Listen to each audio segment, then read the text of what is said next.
Before we get started, we want to give a big shout out to Match Fit Performance, the New York Gridlock sports performance team. Through the support of Rena and Erwin, our athletes are able to stay connected and healthy through virtual physical therapy and coaching services. If you have specific goals and want an individualized plan, or you are recovering from an injury and need guidance for getting back to 100%, send an email to team@matchfitperformance.com and tell them we sent you. We also want to thank VC, the PUL uniform sponsor. VC Ultimate is the official uniform and merchandise partner of the Premier Ultimate League. As one of the league's presenting sponsors, VC has made sure our players have the highest quality uniforms on their backs and our fans are outfitted in the coolest official gear. Visit the New York Gridlock team store at vcultimate.com to pick up a hat, shirt, jersey, and more.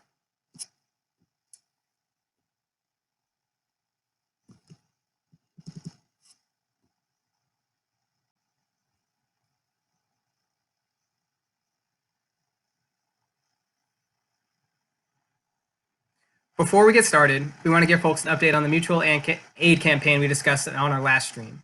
Earlier this month, Gridlock launched an awareness and fundraising drive for the National Bailout Project's Free Black Mamas campaign. Gridlock began with a general education about bail reform, incarceration, and the COVID-19 crisis. Players did research, including on the New York, New Jersey, and Philly communities where New York Gridlock players live, and Kunsa Amin, Director of Operations and Community Engagement, organized and designed the social media campaign, which we discussed on our last stream 2 weeks back. Including a friendly challenge with LA Astra, Gridlock raised $10,195 with 105 people pledging. New York Gridlock wants to thank all of you for supporting this initiative and recognize especially the LA Astra and Kunsa for her vision. We encourage all of you to get involved in bailout efforts locally. To learn more, visit nationalbailout.org.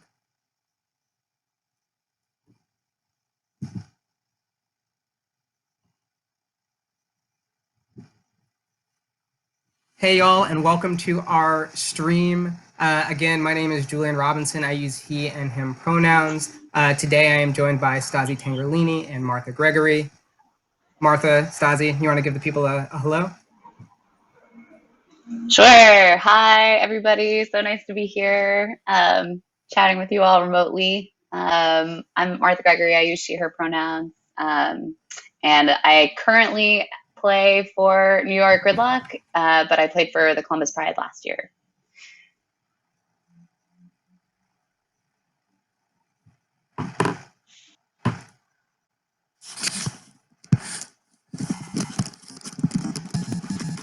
Stazi, you're mute. Yep. Hello. My bad. Hi, I'm Stazi Tangerlini. I use she, her pronouns. Currently play for New York Gridlock, and played against Martha last year, but have played with Martha for many, many years. On Bent. Before we dive into things, I want to explain a couple of fun games that we'll be doing. So first we have, we're going to run trivia back. And folks are going to compete on Team Ohio and Team New York. So when you answer our 4 trivia questions, one of which will be asked in each quarter, please designate which team you are playing for. You can reach us and you can reach our questions on Twitter at @NY_Gridlock. We're also going to have a raffle continuing for Martha's Gridlock jersey. You see her wearing her Pride one here, but there is an ongoing raffle for her New York Gridlock jersey for 2020. And please see our social media on Twitter, on Facebook for more information. We'll be announcing the winner at the end of this game. Without further ado, Stazi, tell us a little bit more about what it was like going into this game, playing against your longtime teammate and friend, Martha. So you'll see very early in the game, I am a handler and a handler defender. And we were calling matchups on the line. I think we got to the line a little bit late. And I looked across the line, and lo and behold, there's Marty standing across with her gorgeous mane of blonde hair. And I was like, can somebody? And then the poll went up. And I was like, all right, I got it.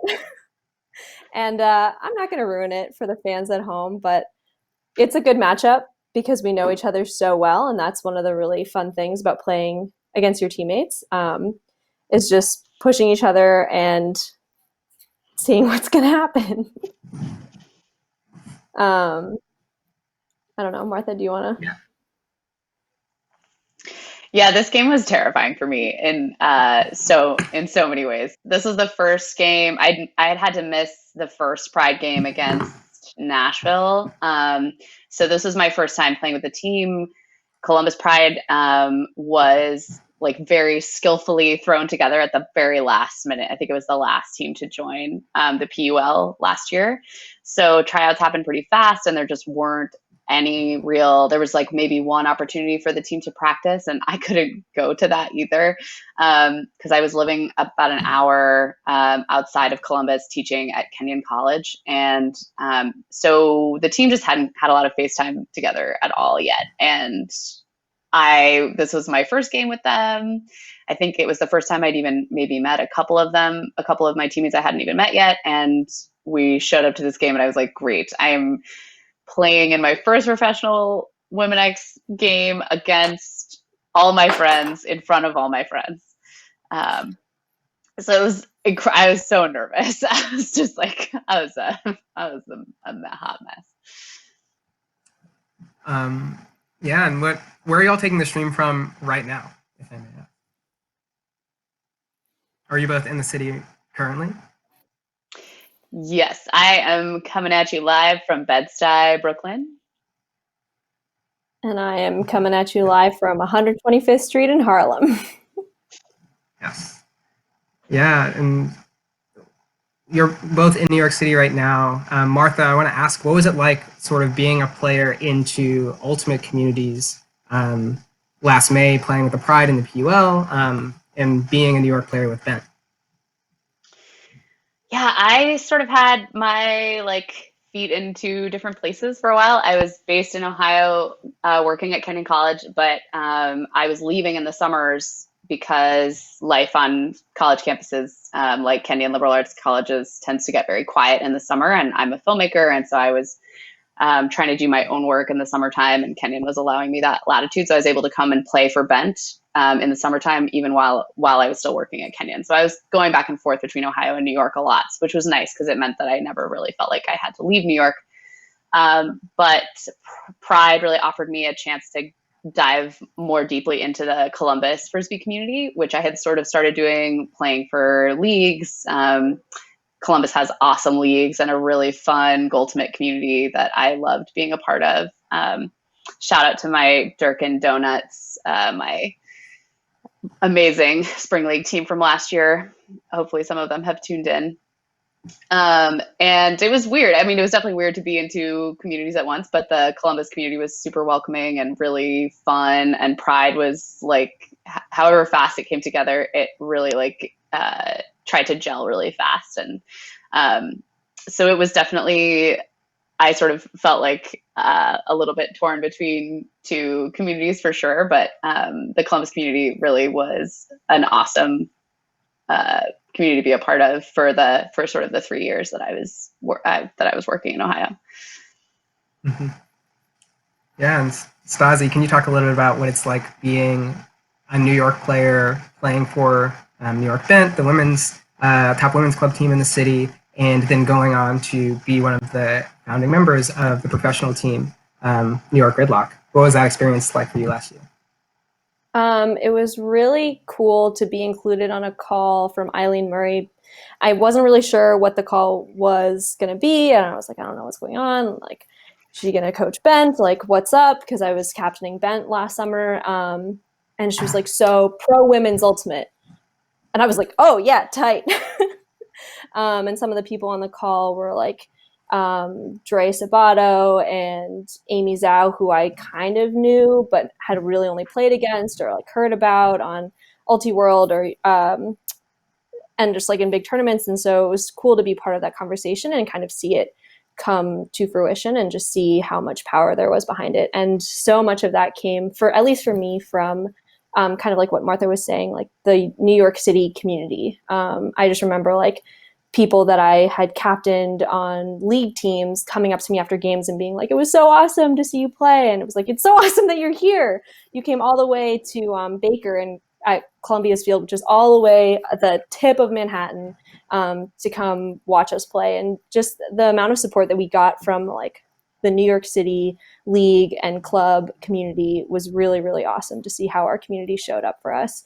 And then also the other big thing for me was getting to play with people like Dre and Amy, who again I had known through like either playing at USAU tournaments or again watching Dre play, because obviously I don't play mixed. Getting to know those players and really expanding my ultimate community and getting that experience. I think that was one of the most valuable things about the team. So thank you, Eileen, for including me on that call. Were there any particular feelings? Oh. Sorry. Delayed shout out to Doodle, my best friend. Yeah, Doodle, who has been Amy Zhao, also known as Doodle, who has been a constant companion in me and my roommates' Mario Kart online racing that we've been doing a lot during quarantine. She's a worthy opponent in every sphere in which she chooses to compete. Mm-hmm. Yeah, Martha, how does it feel now to be a part of this New York Gridlock team and sort of like look back on this game with your old teammates in mind and your new teammates in mind? I know you've got an interesting perspective, I feel. Yeah, I mean, it was weird to show up to this game and step on the line and be like, oh, damn, I know most of the players on the other line way better than I know the players standing next to me on my line. And that was super, super weird. I haven't had that sensation before. But I also, yeah, I mean, it's hard that this season was canceled because I definitely was really looking forward to getting to play with a few of our teammates who I didn't know very well. There are a bunch of Bent players on this year's Gridlock roster, and then there are players like Doodle, who plays for Scandal, and Dre from AMP, and Linda Morse and Lindsay McKenna, and just like really talented teammates who I was really psyched to get to take the field with, and hopefully we'll get to play a showcase game at some point in the future. But last year on the Pride, it was a really talented roster that came together right at the last minute. It was really fun to play with Sadie a little bit, and Corin Pruitt, who's a total badass, and Libby Lehman. Libby Lehman and Sharon Yee, who I had been admiring from afar. They'd played for Heist and for some Cleveland teams, so I'd seen them over many club seasons and just really admired the two of them from afar. So it was really fun to get to be on a roster with a bunch of those people who I would never have gotten to play with unless I was in the Midwest. So that was really cool. Well, without further ado, we're about to get into the game. But just as a reminder to the folks watching our stream, we're going to have a different trivia question each quarter. Tweet at us at NY_Gridlock with your answer and whether you're rooting for Team Ohio, Team Columbus Pride, or Team New York. We're also going to have, the ongoing raffle for Martha's 2020 Gridlock jersey will go through the first quarter of this game, and we'll be announcing the winner at the conclusion. So stay tuned for that. But here we go, the first point of this game, and I know you all will have a lot to say about this point. So there I am, sauntering up to Martha. And we're playing a host deck, which I just had not played much of at all in a long time because Bent plays mostly Vert or had that previous season, and golly, I felt stupid. Ooh, you tried really hard to get the run through D there. Whew. And boom!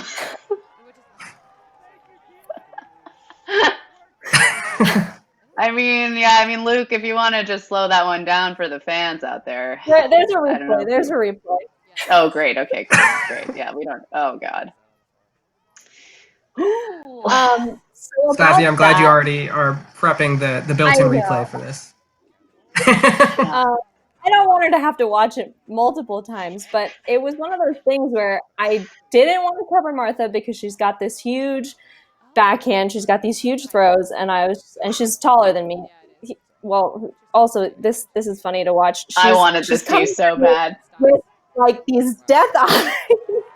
which is partly why that throw to Doodle went off like that. I was like, I don't want to say this.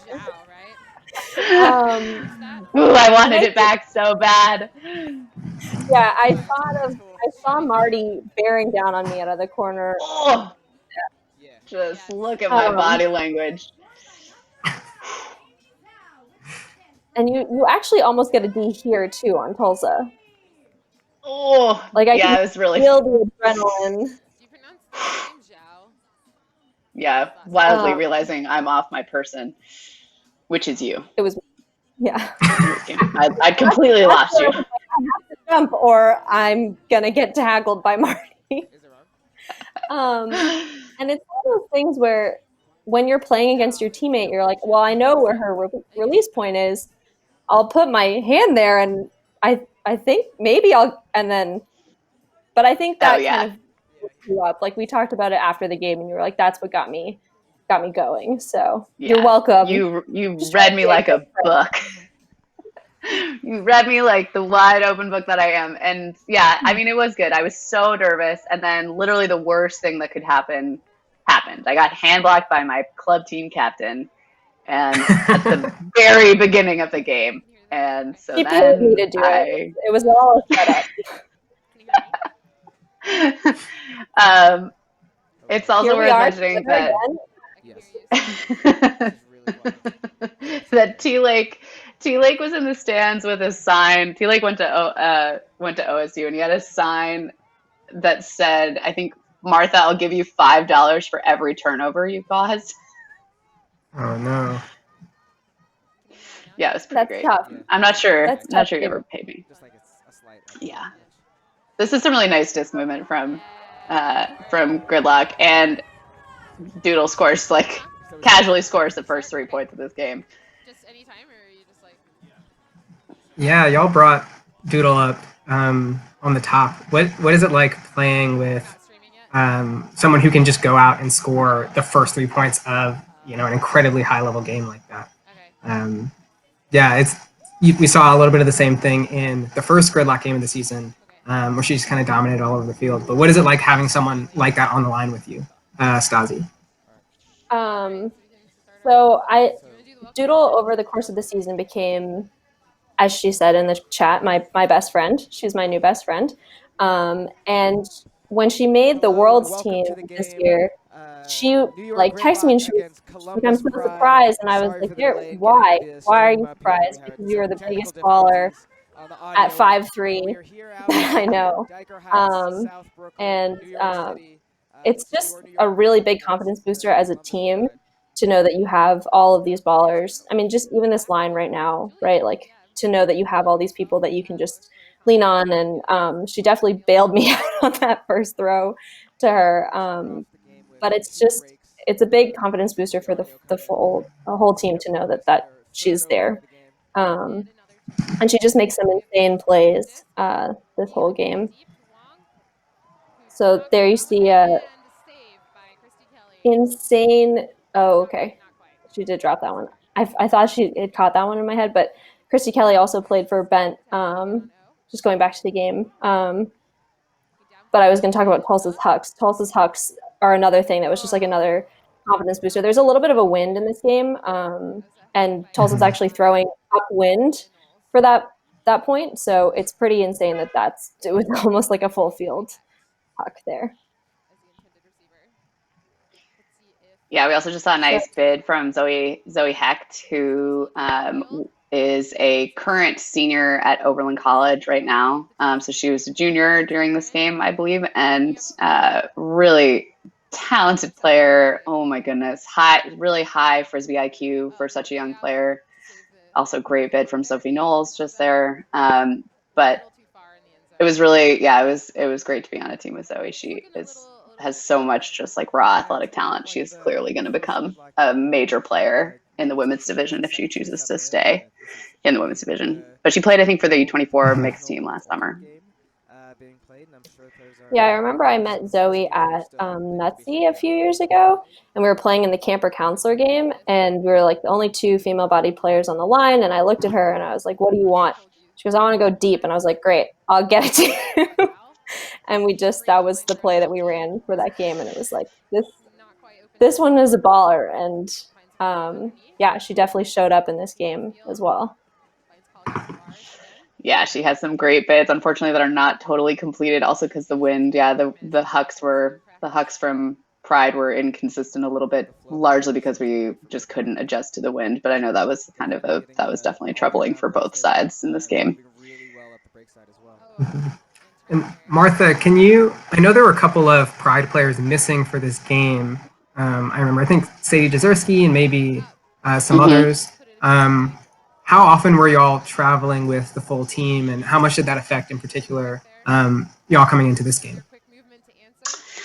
Ooh, good question. I mean, I think this was actually kind of a good thing for the team to maybe have to play a little bit without Sadie, because Sadie's such an integral playmaker and she can really change the field. I think it was probably good for us to have to play a little bit without her, so we didn't rely on her too much.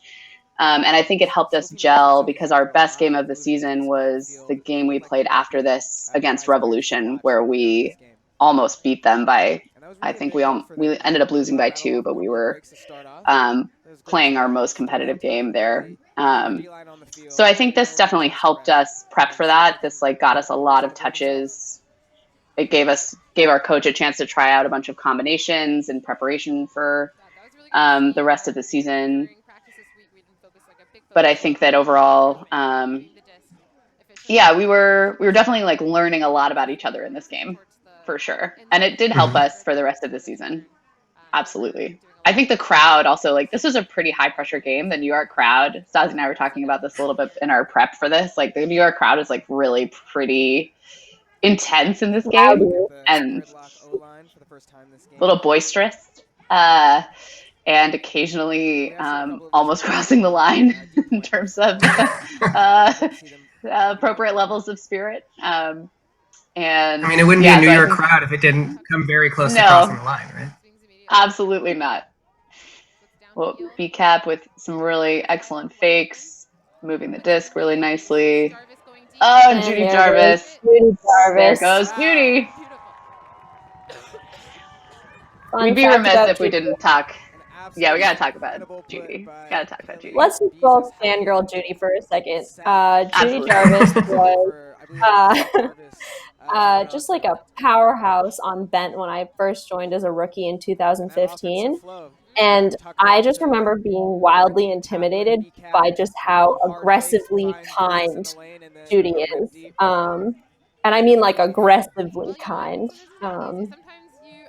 So I don't know, Martha, if you wanna add on. I just remember her completely dominating in the deep space. It did not matter who she was up against. She just, if you put it to Judy, that's it. And then the other thing that's always so surprising is that she's got a bomb. So she'll catch it under, and then at that point I would still cut her, and I would just be like, okay, bye, and just go to the end zone and wait for her to place it perfectly into my hands. She's a mom of 3.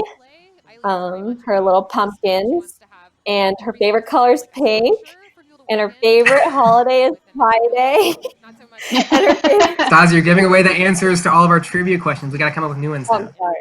So sorry. My bad. Yeah, Judy Jarvis is a dream teammate. She is absolutely someone you want to play with and play for. She coached Bent, I think, for 2 years, and then also played at the end of her first season of coaching. She actually joined us for regionals, and that was a pretty awesome thing, because it was in that regionals that we beat Brute Squad in pool play. I don't know, Bent collectively blacked out, played above its level for a hot second, and when we woke up, we'd beaten Brute Squad, and it was pretty awesome. At our level. At our level. True. But yeah, Judy, I don't really remember much about that game, but I remember Judy just being the center of the field that entire game, just throwing bombs, and it was awesome. I would also be remiss if I didn't shout out Sophie Knowles. Is a huge playmaker. She is a massive playmaker for this Pride team, and in every game she played, she was almost always the difference for us. She is a lethal cutter, because she is also just an excellent flex. She can handle her cut, and it doesn't really matter. She's really comfortable in the handler space. Our best, like I would say half our best handler movement in this game is due largely to the fact that she just moves. She does not hold the disc for more than 2 seconds. She also has lethal throws, and she's an incredible athlete and a really fun teammate also. Speaking of fun teammates, Sophie's absolutely a dream teammate. Oh, not quite. Mm. Who got Um, Yeah, and Martha, I want to ask, Yeah, it's Corn. like, in particular at this point in the game when Gridlock has gone on a bit of a run and you all haven't had a ton of practice together, what sort of conversations are happening on the sideline? Like, how do you get a team that hasn't gotten a ton of reps together on a line together to sort of stem the tide? Our coach, Ben Sever, was doing a really good job of just kind of letting us, he was really doing an awesome job of trusting us to kind of like work through stuff together. And I really appreciated that. I think he recognized that we were kind of a really interesting mix of players. We had Sophie Knowles, and then we had a whole bunch of really like current college players from OSU and Zoe from Oberlin. And then jump like 10 years in age, and you have me and Libby Lehman and Cherny, and so the roster was really spread out in terms of age. And Ben Sever did a really nice job of kind of like learning about us all as much as he could, creating pods. He created like cutting and handler pods that he would call on the line, and he was throughout this game trying different combos, and we were just trying to play pretty simple D. We were trying to like keep the breaks from going off, guarding what we could. And overall, he did a really nice job of just kind of letting us try to figure stuff out.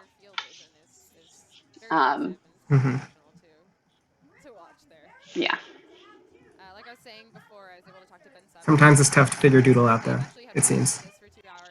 Yes. Yeah. We didn't really have we clearly didn't have a good enough answer for Amy Zhao. Alas. I was going to add to what Martha was saying. You can see that Gridlock is also figuring a lot of stuff out this game. This is our second game of the season, and just trying to figure out like who belongs on what line, who's got chemistry, who works well together, you know, what strengths do you need where. So you see a lot of that too. And so some of the Tulsa to Doodle play there is kind of like well, we know this is going to work. Because it's just two of our best handler, best receiver combo that we can put out there. So, and then this break side movement is something I'm really proud of. As a captain of Bent, that's just a bunch of Benties throwing to each other. So I'm pretty proud of that particular play. Let's see, we can probably see it again, but yeah, I felt both very proud and angry at that. To Bent, to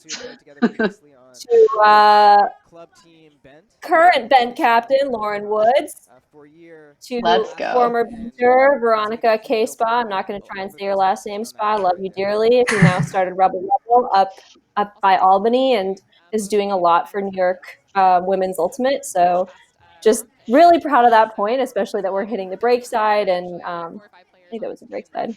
I know you all backhand a lot this game, but just hitting those break side throws early and using that chemistry that we already have. I think some Benties who are watching, I think you guys all have to take a couple sippy sips right now. Yeah, I think so. A lot of Bent players on that line. Maybe just finish whatever it is, whatever beverage you're enjoying. So on this Pride line right now, yeah, we have Libby Lehman. I can't quite see her. I think number 2. She was the D3 Coach of the Year last year. She coaches Oberlin. She's standing next to one of her current players at the time, Zoe Hecht, which is really cool. I think that's one of the things that's so awesome about the PUL is that it's allowed a lot of different generations of Ultimate players to all be on the same team. And that was like a really fun thing about Pride, especially the Libby Zoe team with like connection was really great. We also have Kara Sieber on this line running down. She is one of the current finalists for the Callahan this year that was just announced. She's a really talented cutter, really nice, fun person to play with. Ooh, Marty. Yeah, that little bit just really got my head back in the game. From this moment forward, I started to like relax and remember that I actually could play Ultimate. What a bomb. That was great. It looked like a great throw. Oh God, yeah. Martha. Ooh, thank goodness I caught that, because that really saved my mental state. Ooh, lucky. Yeah, I mean, that's And something we we could still also turned it talk over, but about. it's okay. Just talking about, like, I don't know how you felt going into games, but the difference that a crowd makes, and the live crowd, and, you know, knowing that it's a lot of, like, your best friends up there in the crowd. I don't know what was your experience with that, Marty? I felt so nervous. I mean, actually, the PUL season definitely took a lot of mental strength out of me, I think. I really was so nervous playing in front of people. A couple points ago, I throw a backhand. I just threw a backhand into the ground because I couldn't let go, because when I get nervous, my short backhand is the first thing to leave me. And you can see that manifesting in this game. It's like pretty embarrassing. But yeah, I was like kind of tuning out the crowd as much as I can. I have a little like ego moment later in this game that is easily identifiable, that involves It's a great moment. Involves an ill-advised hammer throw. Yeah, I mean, it's definitely affecting me. I was doing a lot of work to try to tune it out and really try to like get in with my teammates. I was also nervous about how much like attention that the crowd was directing at me, and I was nervous about how that was affecting my teammates. And I was a head case in this game. I was feeling a lot of feels. We have a question. It's tough to come play in an away home crowd. No, go ahead, Stazi. We have a question from one of my former college players, Yuga Zhao. She says, what was it like playing the PUL season and then the regular club season? I'll go. One thing that was really challenging was just how much the club season's tryout process overlapped with the games. So we had a tournament where all of the bent players playing for Gridlock could not play for an entire tryout tournament. So that was because we had a home game that night. So kind of that overlap and trying to manage how do we, you know, have a fair tryout and give people enough opportunity to show their ability while also balancing that. So, and then obviously like some injuries that go into that overlap with those seasons. So luckily Luisa was better, but Luisa Neves is not playing in this game because she had gotten a concussion at Gridlock practice. So kind of setbacks in training in that, and also obviously it's adding to your body needing to recover. But all of that being said, it was definitely worth it. It was one of the best experiences of my life. I really love playing in front of a crowd. I think it changes your mentality a lot. And I think also just getting to meet all these new players and seeing how they react to that kind of pressure and being really inspired by that was also, you know, something to learn from. Like, I'm thinking about Tulsa, Cassie, Dre, Linda, all these people who've played in these really high pressure games at nationals. And that's something I've never personally experienced. To just kind of see how they respond to this kind of pressure was something that I learned a lot from individually. And what's happening with the camera right now? Sorry. I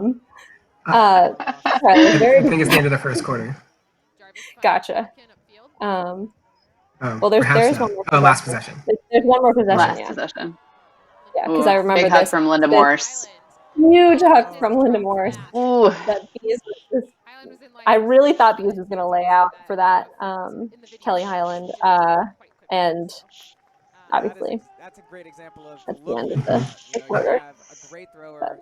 Yep. Before we go into this quarter break, I do want to hit our first trivia question. And again, the question is going to pop up here on the feed, but we want you to answer on Twitter, and you can tweet at us at NY_gridlock.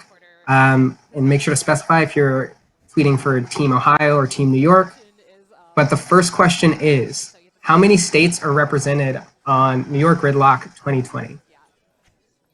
Bonus points if you can list all of the states rep. So yeah, I guess we haven't really talked about Ooh.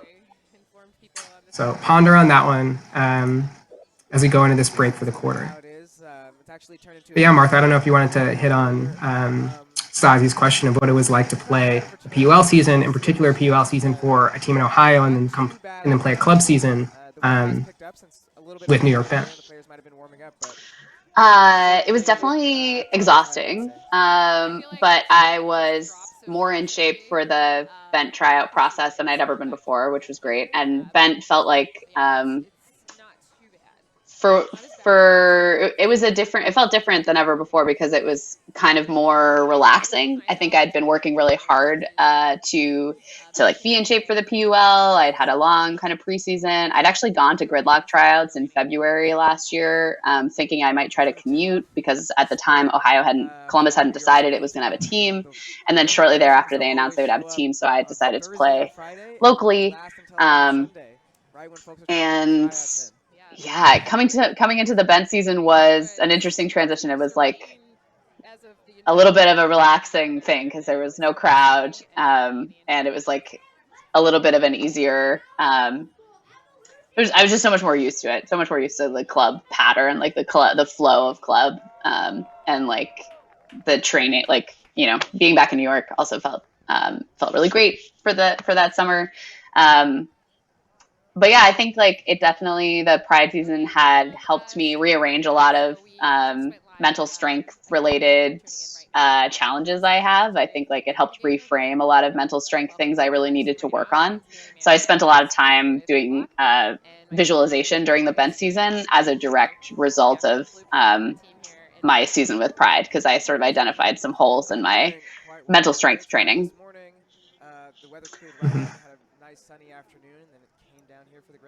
Yeah, I had to make like a similar adjustment when we went back to club.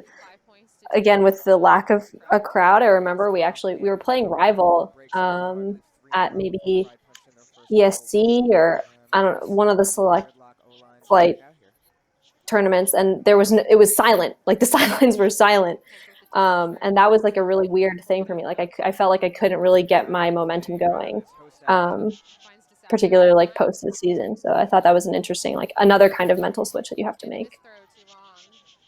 Absolutely. Yeah, man, you can just see, especially like my handler movement. And Stazi gets that D because I set up way too close to the other handlers, like a big goober. It's okay, Libby gets me back. Oh, but a great D from Libby. Really, Libby had some awesome Ds in this game. Yeah.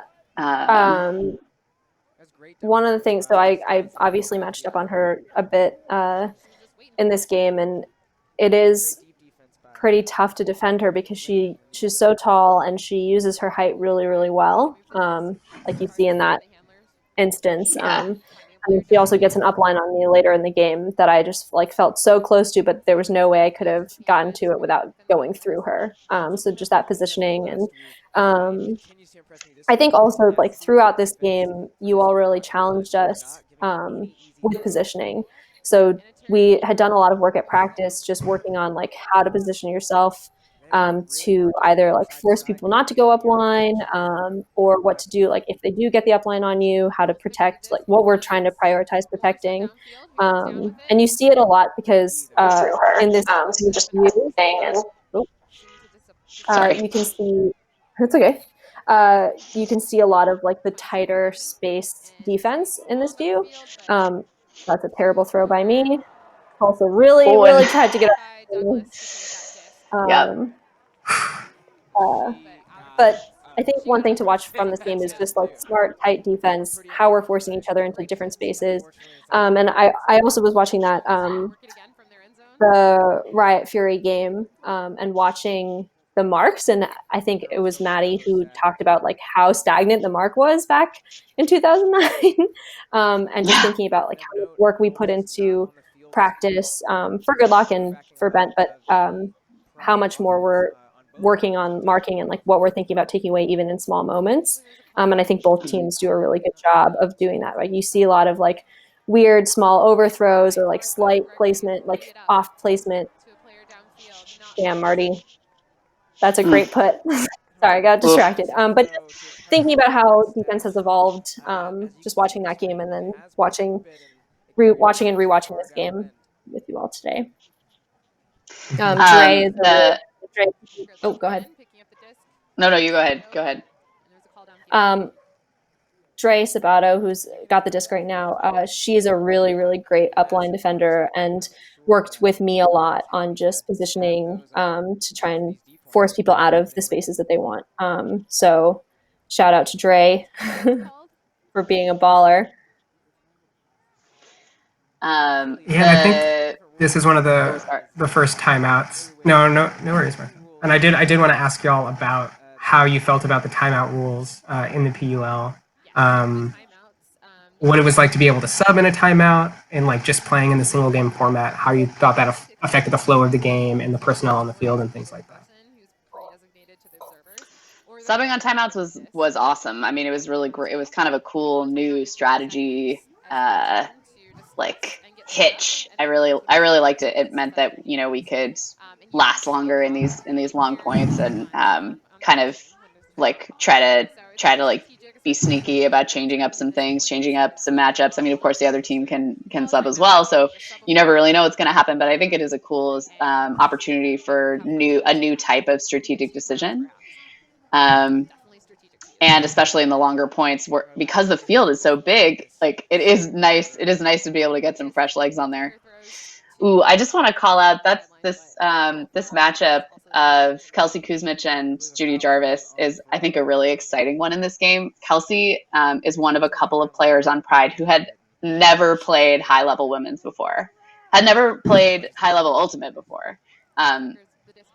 She went from I think she's played on a Columbus mixed team called PD's Pirates for a couple of years, and a lot of league in Columbus, but like playing in front of a crowd like this was like all really new for Kelsey, and she had a lot of like raw athleticism, and you can see her in this game. She matches up on Judy Jarvis, who is a super seasoned, incredibly good player, and Kelsey gets like some great Ds. And she's on the mark right now, marking Judy. And that catch, BCAT's claw catch that unfortunately goes back, but that's such an amazing athletic grab, and it's such a classic Brittany Kaplan, like, just amazing. I can't believe that she got that. But yeah, for those of you out there watching, I think that keep an eye on the Jarvis Kuzmich matchup, because it's a really fun one to watch. Especially because it's a matchup of a really young Frisbee player and a seasoned Frisbee player, and you can see where this kind of like young adrenaline comes in, and where the seasoned wisdom comes in, and how they kind of beat each other constantly. It's really cool.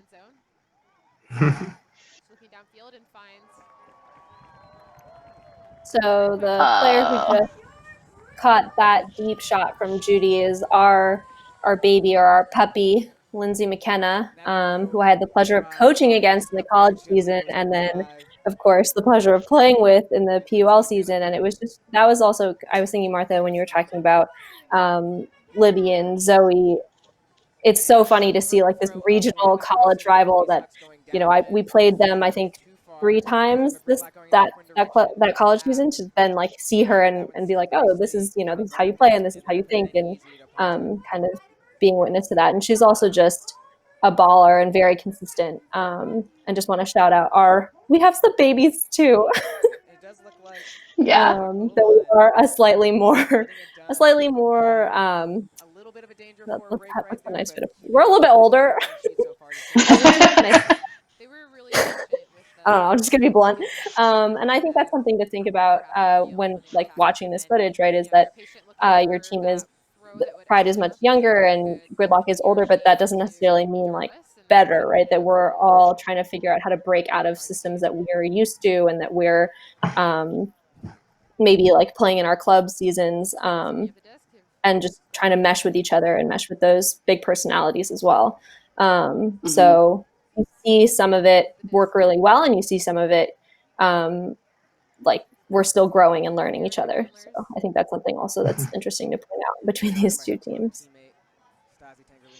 With the disc there, dishing it to Caitlin Duffner, number 17, just got the disc back. And Stevie Miller behind her. Stevie Miller played, I think, for a Worlds team a few years ago. OSU, handler, really incredible player. And then Corin Pruitt just caught that dope layout and dished it into the end zone for the score. Corin Pruitt, one of the captains of Pride, again this year, really talented. Also goes by Champ. Really steady, emotional presence on the field. I really loved getting to know Corin and getting to play with her. She's a beast of an athlete, and a really, really strong frisbee player. She was someone who I had no knowledge of going into this. She's another OSU alum, Fever alum, but quickly became someone that we all were looking to on the field as an emotional leader. She was very steady. On this line, we have myself, the disc, and then Sophie Knowles, Corin Pruitt, Libby Lehman, and Sharon Yee. Sharon is a really talented handler. I think she's kind of an underrated player, actually, in the women's club division. She has, in this game, she has like a couple like 30-yard throws to in cuts that are just like so beautiful and stunning. You want a handler like her on your team. She also plays for rival Libby, and there are a bunch of rival players on this Pride team, including Libby, and Zoe, I think, was rostered on rival this past year. I'm not sure how much she ended up playing. Corin Pruitt plays for rival, as does Sharon, and a handful of others. I just want to shout out Tucker here. Tucker is old school bent and just one of the biggest ballers I've ever been able to play with. I have this image of Tucker burned into my mind of her just getting this huge layout, like save dig when we were playing Brute at regionals, and just the big play she comes up with, and then all the little stuff that she does, running the disc through her in the middle of the field, and just the way she easily breaks people. She's truly who I like aspire to be in many ways, but mostly with just her backhand breaks. So Tucker really did a lot for our offense this year. You see her running around out there. And of course, I have to shout out Dion, our team manager, traveled with us to every game.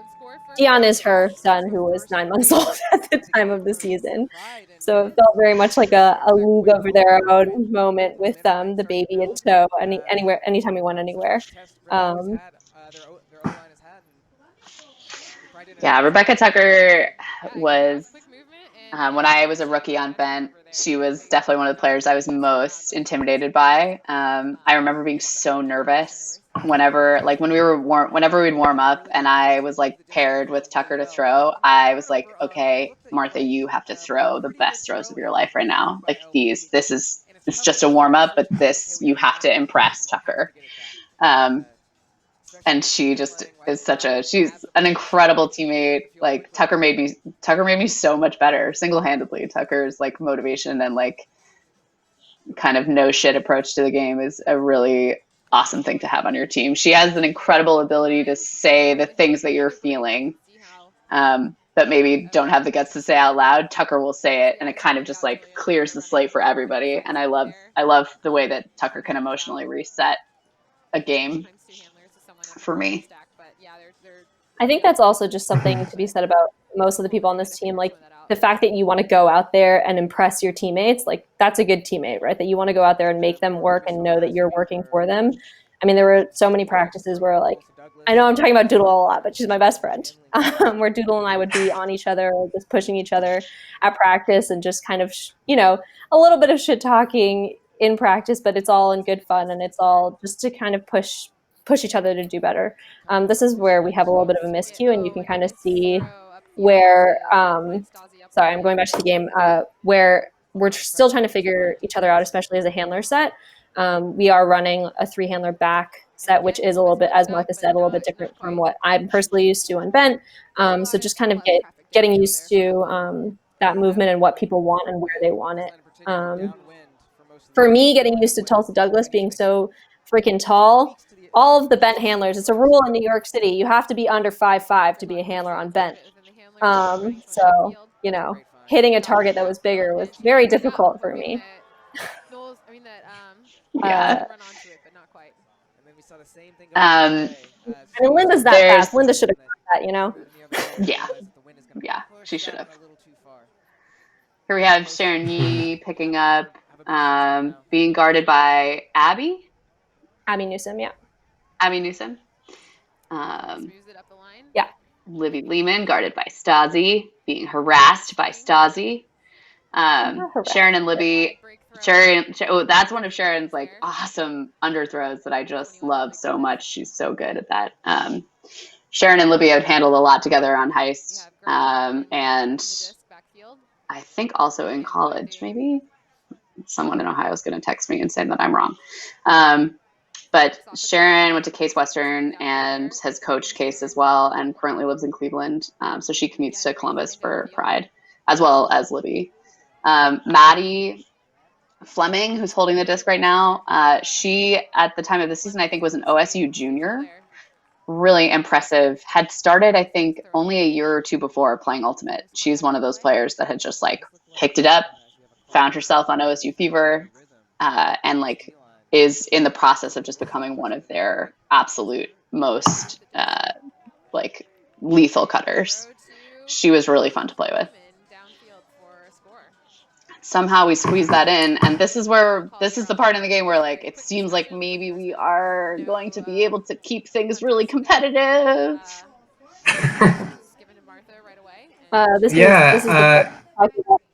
Go ahead, Julian. Well, I was just going to say, Stazi, I believe Gridlock called a timeout after 3 straight scores from Pride. I'm just wondering what the conversation was like in that timeout. Yeah, how do you get a team to bounce back after a pretty solid run? I'm going to be honest with you. I black out entirely during games. So the only emotion that I remember feeling in those huddles was there was one point where she's listening to this right now. Cassie Wong, my lovely roommate and our dear captain this year, you might actually see her talking in this huddle, gave us a bit of a stern talking to. And it's, again, one of those moments where you don't want to disappoint Cassie, especially when you live with Cassie.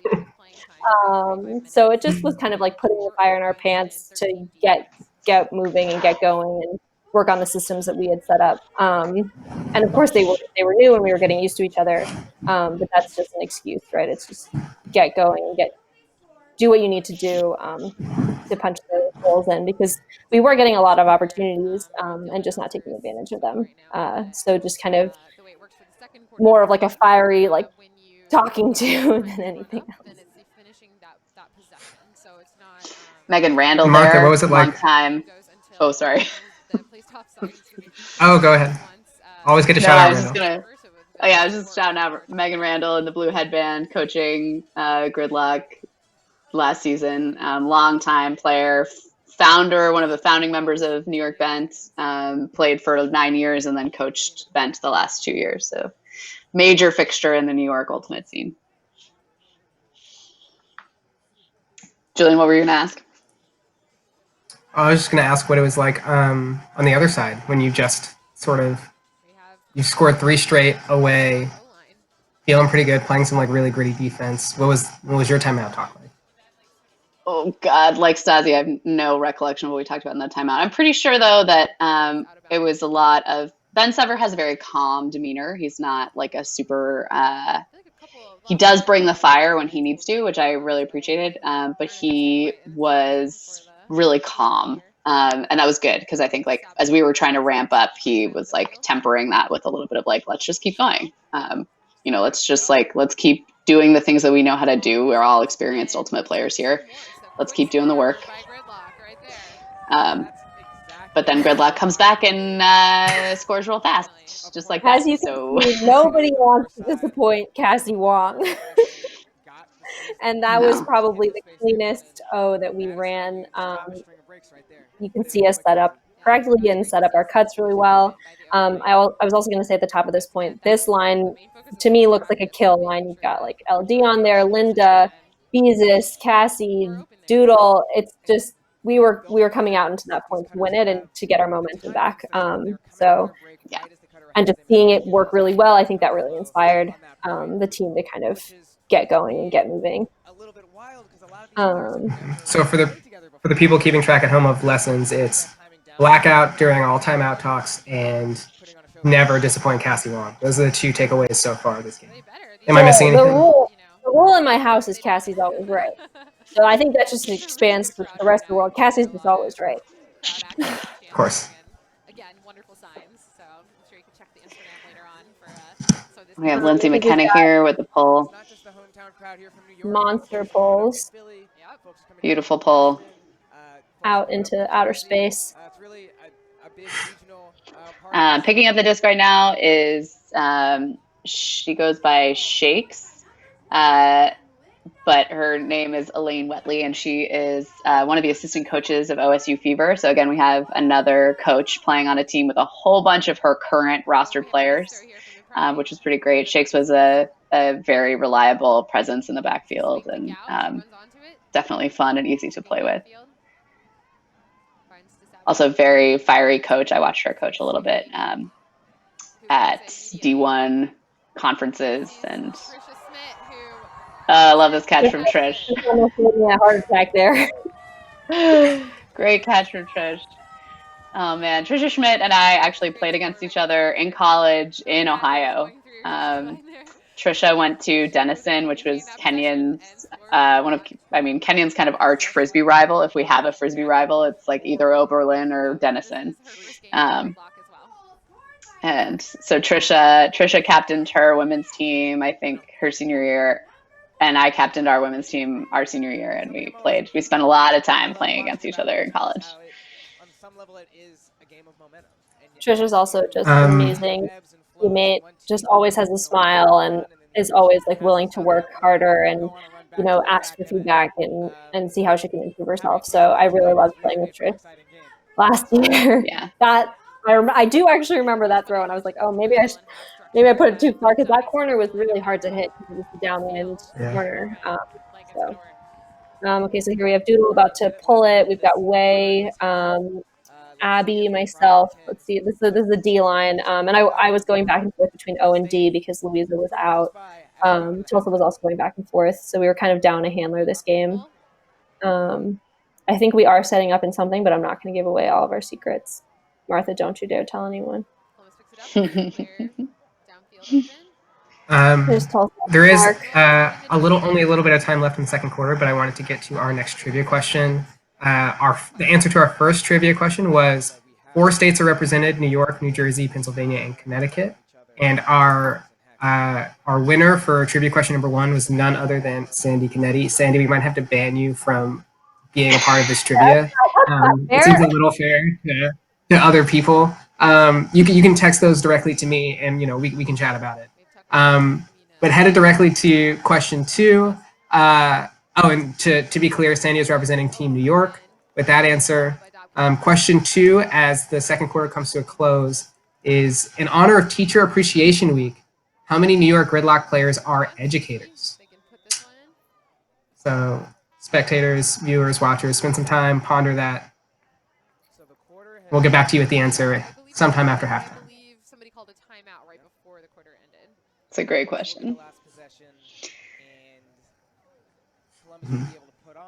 Yeah, playing with time constraints is it's like such an interesting, bizarre thing. And I definitely had trouble remembering that is something that we were doing. And luckily our coach Ben Sever made a really big effort to get on top of that for us and was like constantly yelling to us from the sideline about where we were in terms of time, which was incredibly helpful because I, for one, could not hold that piece of information in my head ever. I would want to run a dominator. They have a couple of players who have done a great job being around the disc. They've had a lot of good handler movement moving up the field. This is a fun line we have on the field right now with Kara, Sophie, to space. Libby, and Sharon. They'll want to ride some of their better throwers to get this break before the half ends. Yeah, absolutely. Especially in the sideline there, oftentimes a good strategy is to try and swing it first. But they're not directly on the sideline, so there's some space to work. Sharon Yee picking up the disc, guarded by Wei Gao. This is a hold for Also on the dump, Yes. case ball on the ace at the and is that Sophie Sophie? Knowles. Yeah. I love that matchup. Swing right away. That's a great matchup. Yeah, that was a really fun matchup. Yeah, Really Sophie's great. just super talented. And Oh, and boom, then Cassie's unlucky. always right. And this quarter, Yep. That's my roommate. we need to switch a camera out, so we'll be back in. Just So yeah, Martha, what was it like to go into halftime? Yep. Oh no, Stazi, what were you saying? Sorry.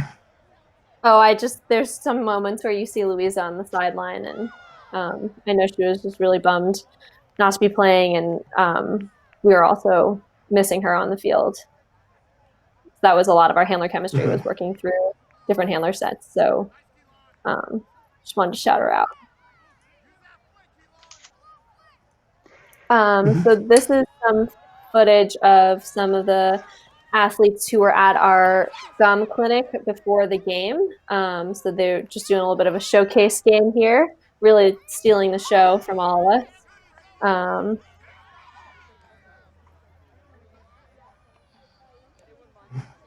Unfortunately, I was not able to go to the gum clinic this time around because we were driving back from Cornell for college regionals. So my Columbia players are all in the stands after a devastating loss to Cornell. But yeah. And you almost tough had to an coach a game accident. like that and then come back and play. I almost had an accident. Yes, Martha's right. We drove the 5 hours straight, and I had to get to warm-ups on time, and I basically did not make it to the bathroom in time before the game, and I told Eileen, and she just laughed in my face. So I think that's really good coaching for anyone looking for coaching tips out there. If your player comes to you with a stressful situation, just laugh in their face, and they'll get over it really quickly. Because that's, I think, why I got that hand block in the first point. I was like, nothing worse can happen to me today. I did not play in those pants. I put in different shorts. And with that, for 5 hours. I think we're going to let that take us to halftime. Seems like the perfect place to put a pin and take a bit of a break. But before we do, we want to give another shout out to our sponsors. First, Match Fit Performance, the New York Gridlock Sports Performance Team. Through the support of Rena and Irwin, our athletes are able to stay connected and healthy through virtual physical therapy and coaching services. If you have specific goals and want an individualized plan, or you're recovering from an injury and need guidance for getting back to 100%, send an email to team@matchfitperformance.com and tell them that New York Gridlock sent you. We also want to shout out VC, the PUL's uniform sponsor. VC Ultimate is the official uniform and merchandise sponsor of the Premier Ultimate League. As one of the league's presenting sponsors, VC has made sure our players have the highest quality uniforms on their backs, and our fans are outfitted in the coolest official gear. Visit the New York Gridlock team store at vcultimate.com to pick up a hat, shirt, jersey, and more. We're going to take a quick break, but first we want to give you a look at what New York Gridlock has been up to in their quarantine training. See you in a bit. So I made it down to the beach where I would normally get a lot of miles in, but unfortunately the boardwalk is closed.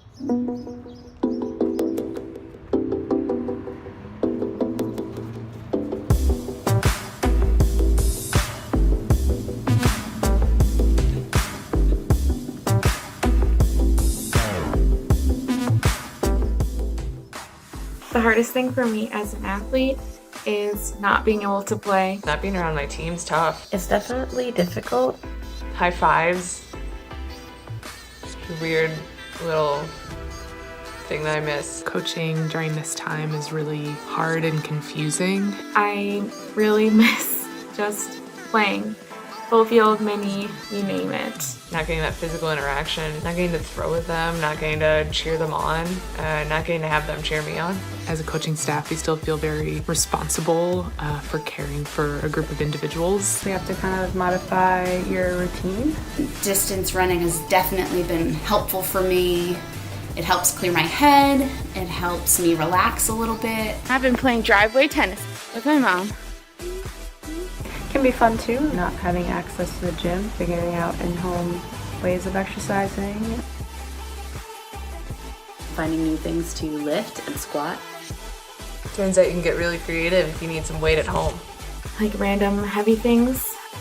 You could pick up and put down and throw. Motivation kind of comes in waves.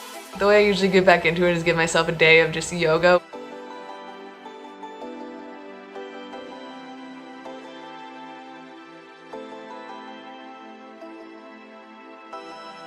One of the things that I've been doing a lot lately is solo throwing, which is honestly not too different than how it was before social distancing, since I was throwing by myself before then too.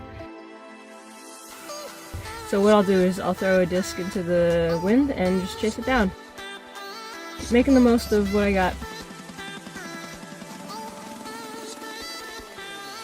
I grew up playing tennis, but haven't played in a while.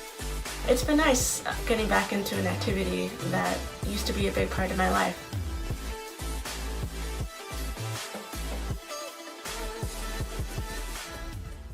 Everybody good? How's everyone feeling?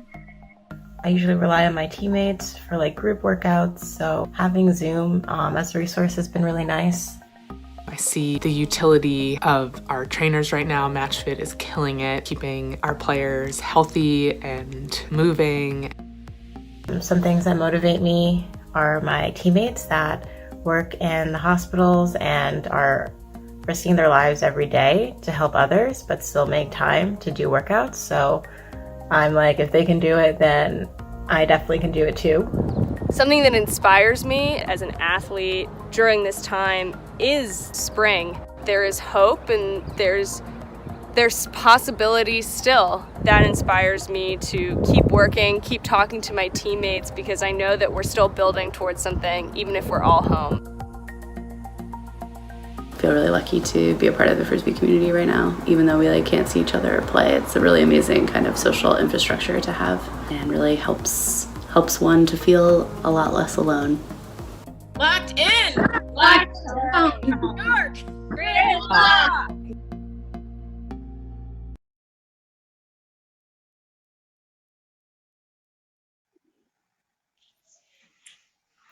Hi, everyone, and welcome back to our stream of the New York Gridlock Columbus Pride game in 2019. My name is Juleon Robinson. I use he and him pronouns, and I'm here with Martha Gregory and Stazi Tangolini.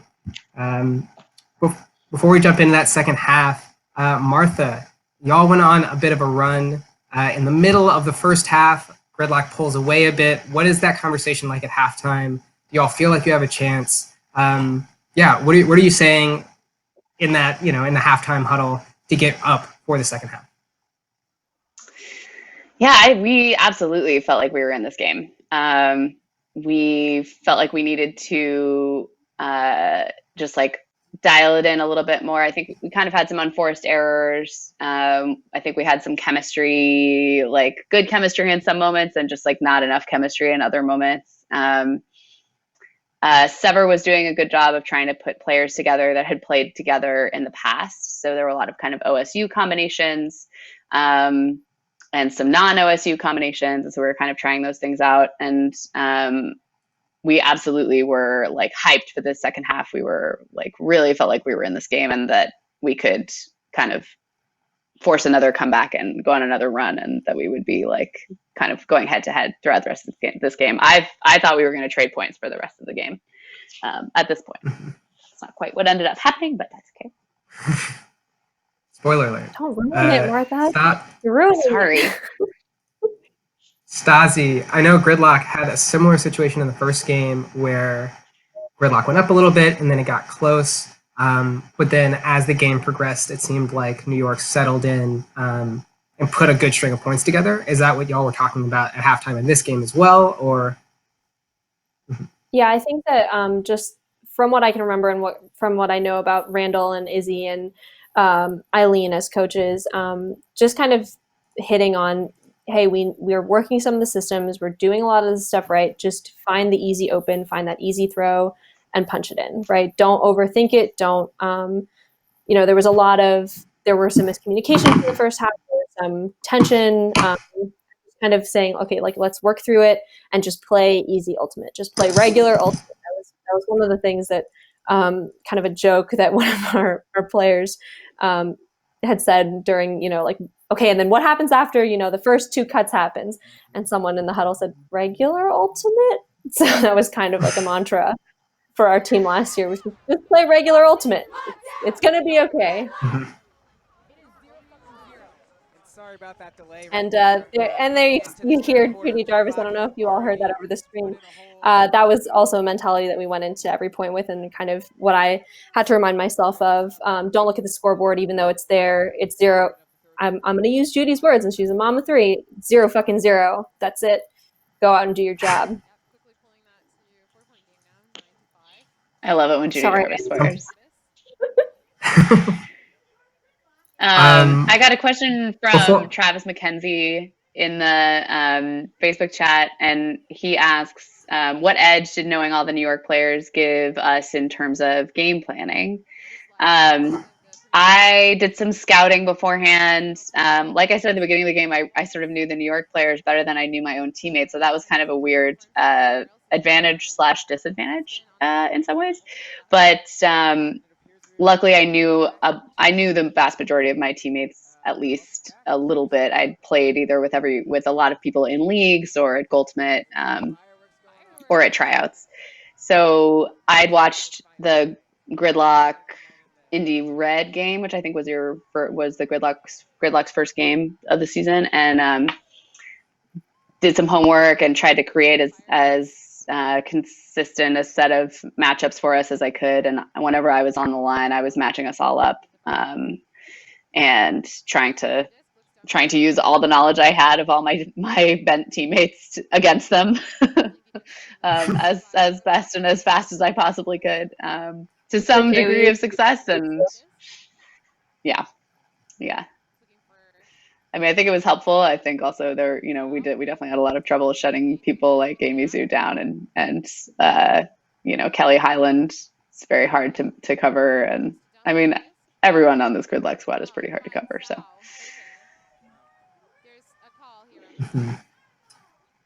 And just for folks who are tuning in on the Facebook stream, questions are rad. Questions are great. We got Martha and Stazi on the line. Ask them most things that I was going to say any, but most things that you wanted to know, and we'll try to get back to you. I also wanted to give a little trivia update.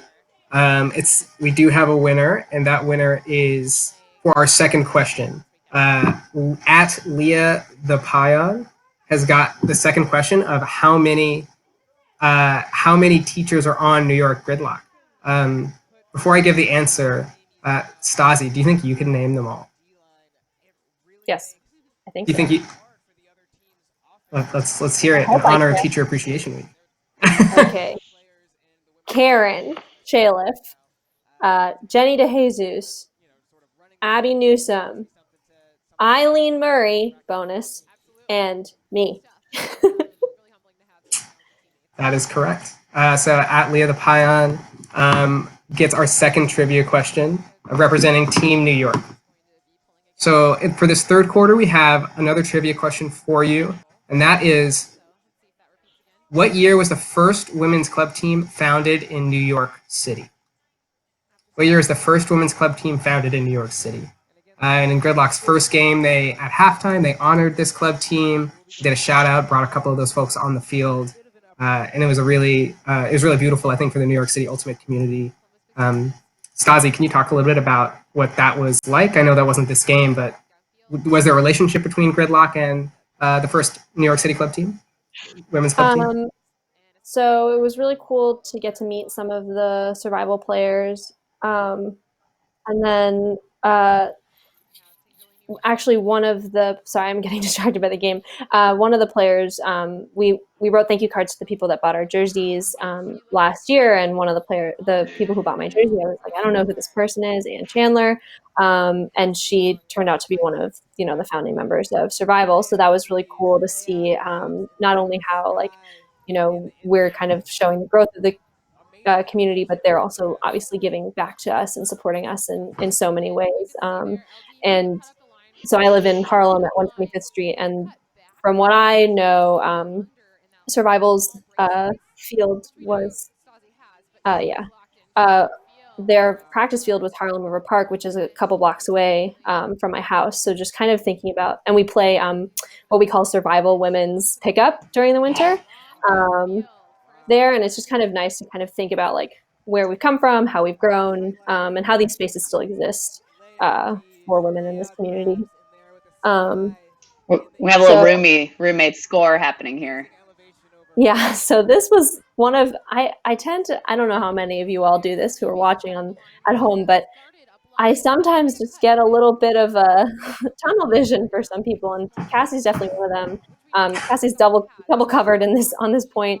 LD is wide open for, as Haley actually correctly points out, I have that backhand break, and I just could not look away from Cassie. I just had to put it up to her in the end zone, and just kind of speaks to the kind of receiver she is. She comes down with it over two people.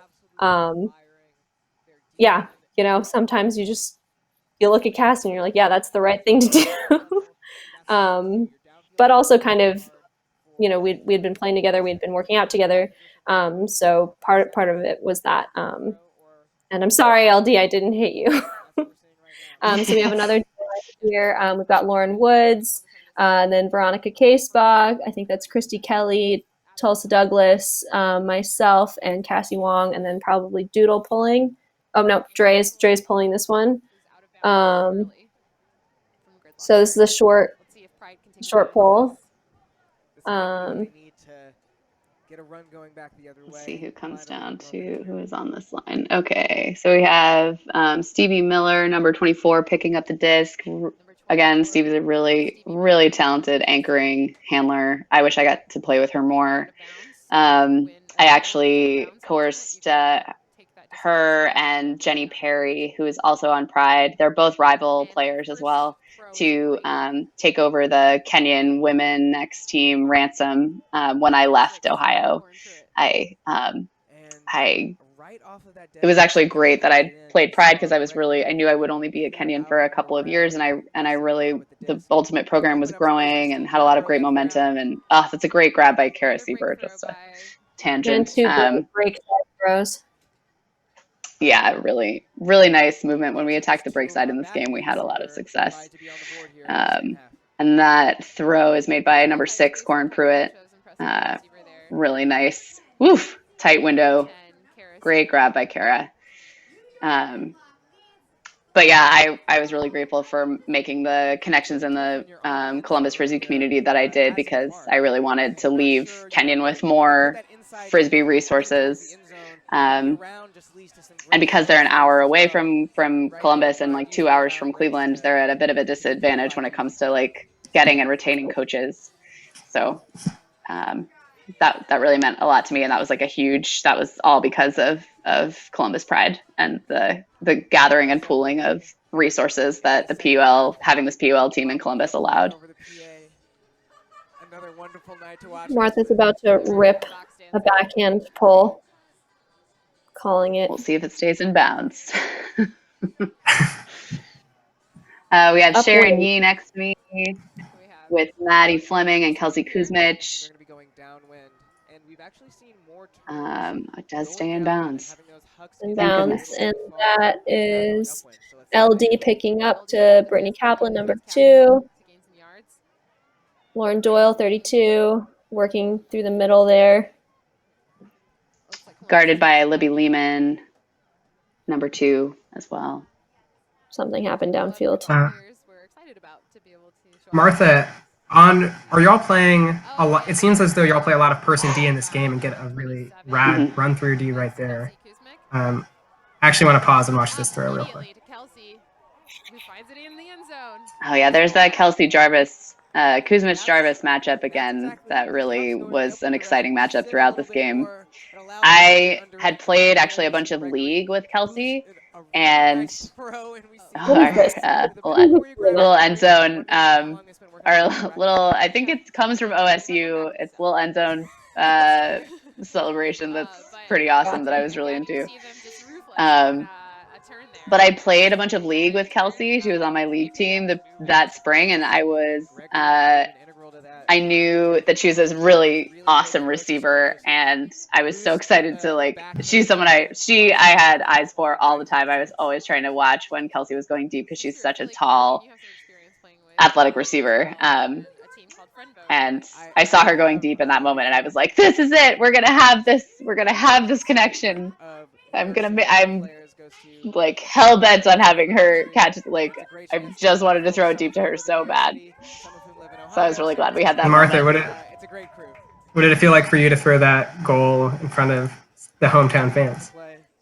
Well, it felt awesome. I felt like I was doing some good stuff, and I could hear the crowd. The crowd was pretty funny because they would cheer. It was it was weird. I mean, they would cheer for me, but they also would cheer against Columbus.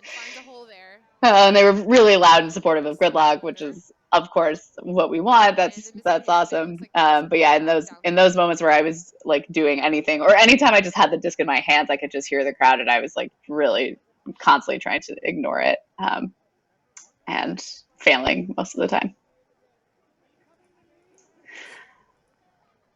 I don't know who. I think I'm not sure who has the disc. I can't quite see. So we've got LD on the mark, number 32. Looks like. Oh, it's Sharon. Sharon, you with the disc. Now, Libby back with the disc. Maddie Fleming, our young OSU player. Ooh, nice bid from Sophie to try to save that disc. A lot of the athleticism and kind of the smarts of our Gridlock D, just kind of forcing throws where we want them to go. That far sideline was a little bit harder because of the wind, right? So having a conversation about, okay, where do we want them to be throwing? What spaces do we want to force them into? There's a lot of wily defenders on this line. So just intelligently putting themselves in spaces to keep you all out of where you want it to be. So forcing a lot of throws, forcing a lot of shorter throws, and forcing towards that sideline. That's Tucker, number 13, is going to take advantage of that. I think that's Beezus in the end zone. Can't see her number. But that's something that, again, Tucker, number 13, with the two pigtails there, is just really good at just making quick, smart decisions, and going through them just really quickly and really confidently. There's absolutely no hesitation. She doesn't even look downfield to see if someone's there. She knows someone's going to get there, and knows she's going to take her chance. So I think that's something, that comes with experience. Rebecca Tucker and Kelly Highland were teammates for several years on Bent as well. So there's a lot of historical chemistry at play, even though they hadn't been playing together for a few years. Thank you for filling that in. Yeah, there's a lot of vintage Bent connections happening. A lot of vintage Bent connections happening in this game. There's Doodle Pull. Nice pull. We have Tico picking up the disc there. Another member of Ohio's PD's Pirates, a mixed team. Sophie Knowles to Corn Pruitt, number 5. Back to Sophie Knowles. That's Chloe Lim, number 43. Super athletic. Really fun player to play with. She, I think, was maybe one of the Ohio regional coordinators. And nice shot from. Oh my God! And Chloe Lim comes up with it. That is just so lucky. And I don't know if Claw is watching this, but I'm going to say that she missed that D because she wasn't wearing her sunglasses. Spa's notorious for wearing sunglasses when she plays, and it brings her like that last bit of her power. So. Also, it's a great strap. Figure out their offense a little bit, get their Specifically mirrored lens, mirrored like super reflective sunglasses. I don't think Spa's ever owned a pair of sunglasses that doesn't have those hyper reflective lenses. Fun facts about K-Spa. The gridlock O-line trots back on the Martha, it looks like you got a question on the chat. Is it true that you and Kelsey Kuzmich won that spring league to which you were referring? This question is coming to us from one of our captains of that spring league team, Ryan Kendall, fearless leader, and it is true. It's true that we, in fact, I believe, won that spring league, playing on that team together. It was my first ever spring league in Columbus. This team really took the captains of this team really took a chance on me, and grateful for the resulting friendships. It was a good first Columbus League experience. Oh, we have Brittany Kaplan with the disc, shredding the field as usual. Yeah, there's some old school bent chemistry there too. B-Cap number 2 and Tucker number 13 also played on bent together, and then Lauren Doyle 32 played on bent with me my rookie season as well. So there's a lot of bent history on this team, and a lot of that chemistry still exists. An unfortunate turn in the middle, huge put. Wow, that was an insane point. Great grab from Maddie Fleming. Looks like they're trying to set up their end zone, looking to reset. Really good. Again, you see our really tight person, or match D as we call it. Yes, Marty. Yeah. So this is where my ego got away from me a little bit, and I just knew that if I faked a hammer, I could make the crowd make a noise. And it was true. I faked the hammer, the crowd made a big noise, and then I was like, well, I faked it, so now I'm just going to throw the hammer. And unfortunately, I failed completely, but I managed to get the D back. Open hand block. Yeah. Oh, God. Man, I was all over the map in this game. Columbus looking to move it again. Yeah, there you go. All over the map. Wide open there. Both in good and bad ways. Oh, but then we don't score this point, and it is sad. Sorry, I was just gonna say I really love handling with Sharon Yee. She's a really dynamic player and really, really quick. Just a really fun co-handler. All right, so they're going to call a timeout and put a new line out there. Something that I was thinking about with that, I don't know, Martha, if it's something you've thought about, having this rule implemented at a college level would be really interesting. We both coach college, and there's just those points that you watch where maybe it's windy, or maybe you put a bunch of rookies out there, and there are these excruciatingly long points where you're looking at your players and your athletes, and you're like, I just need you to get a drink and reset and kind of talk through it, and how much of that is an important learning experience as an athlete, and how much of that is if we have the ability to take them out and reset a line and talk to them and in that moment, how important is that? And so that's kind of something I've been thinking about with that rule. The rule I'm talking about for those of us who weren't here in the first half is just you can sub any number of people when you take a timeout in the PUL. And I think it is an interesting rule strategy-wise, thinking about it as a coach, but also just kind of creating a fun-looking game right now. It's tough to watch really, really tired athletes try and perform their best when they've been on the field for a frustrating amount of time. So it's something that I was thinking about, as a college coach, how much would that change the game? Or my high school players who sometimes are out there for excruciatingly long periods of time in Van Cortlandt Park, where it's just a wind tunnel and it's absolutely fighting 20-mile-an-hour winds. So I think it's an interesting rule, and I would be interested to see how it progresses into maybe USAU or other divisions. Yeah, absolutely. This is a nice, this is a really great D from Corin Pruitt. Just gets up over Linda Morse, saves this point for us. Nice inside throw, an incredible bid from Kara Sieber. Again, one of the Callahan finalists this year for OSU Fever. And then Kara has just like a lovely, calm, perfectly placed flick to Sophie Knowles, who just cleans it up. Yeah, around a lot of people in that back corner. Yeah.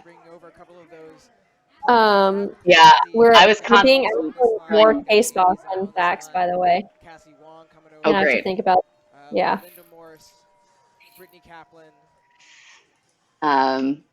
K-Spot is a coach. I know that much. What else? We also talked about how she started Rebel this past year. Rebel did incredibly well at regionals. They had a really strong showing, gave Bent a really close game on the way in the quarterfinals at regionals this year. It's a real pain in the ass to line up against Spa. I guarded her a little bit in this game, and I was just, I don't like doing it. I don't like doing it at all. Before we get too deep in the K-Spa fun facts, we can save some for the fourth quarter. Absolutely. I feel like a lot of the players on both teams do coach. You both are coaches. Did you find that it affected how people approached the game, how people offered feedback? Do you think it made practices more constructive? Stazi, I don't know if you want to take that one first. So I tried to come up with a list of everyone who coaches on Gridlock. So from my list, I've got Cassie, Tulsa, Spa, Linda. There's a lot of people who have a lot of coaching experience at varying levels. So high school, I know Linda coaches, I believe, the high school team that she played for. So that continuity in the program, it is interesting to, and kind of what I was alluding to before, it's interesting to coach at like a youth level and then a college level, and then to be playing at this level. Just the kind of the difference in strategy. Like for my high schoolers, it's really just, okay, 0-0 game to 1. And I know my co-coaches are watching, so hi Vinny, hi Ben. But just kind of like trying to instill that mentality, but also just, hey, this is what the force is. This is what the open side is. Versus college, I had a really, really talented senior class this year, actually, that they're all at this game. Yuga Zhao. I mean, just being able to kind of work in different strategy at these different levels is really interesting and a really challenging experience. And then just playing at this level and seeing how other people play and how they coach, just taking that into my coaching and trying to coach my players that way. Like I think about Beezus and Cassie and Doodle and how they cut and just how they take under space really aggressively, and really working that into my college players practices.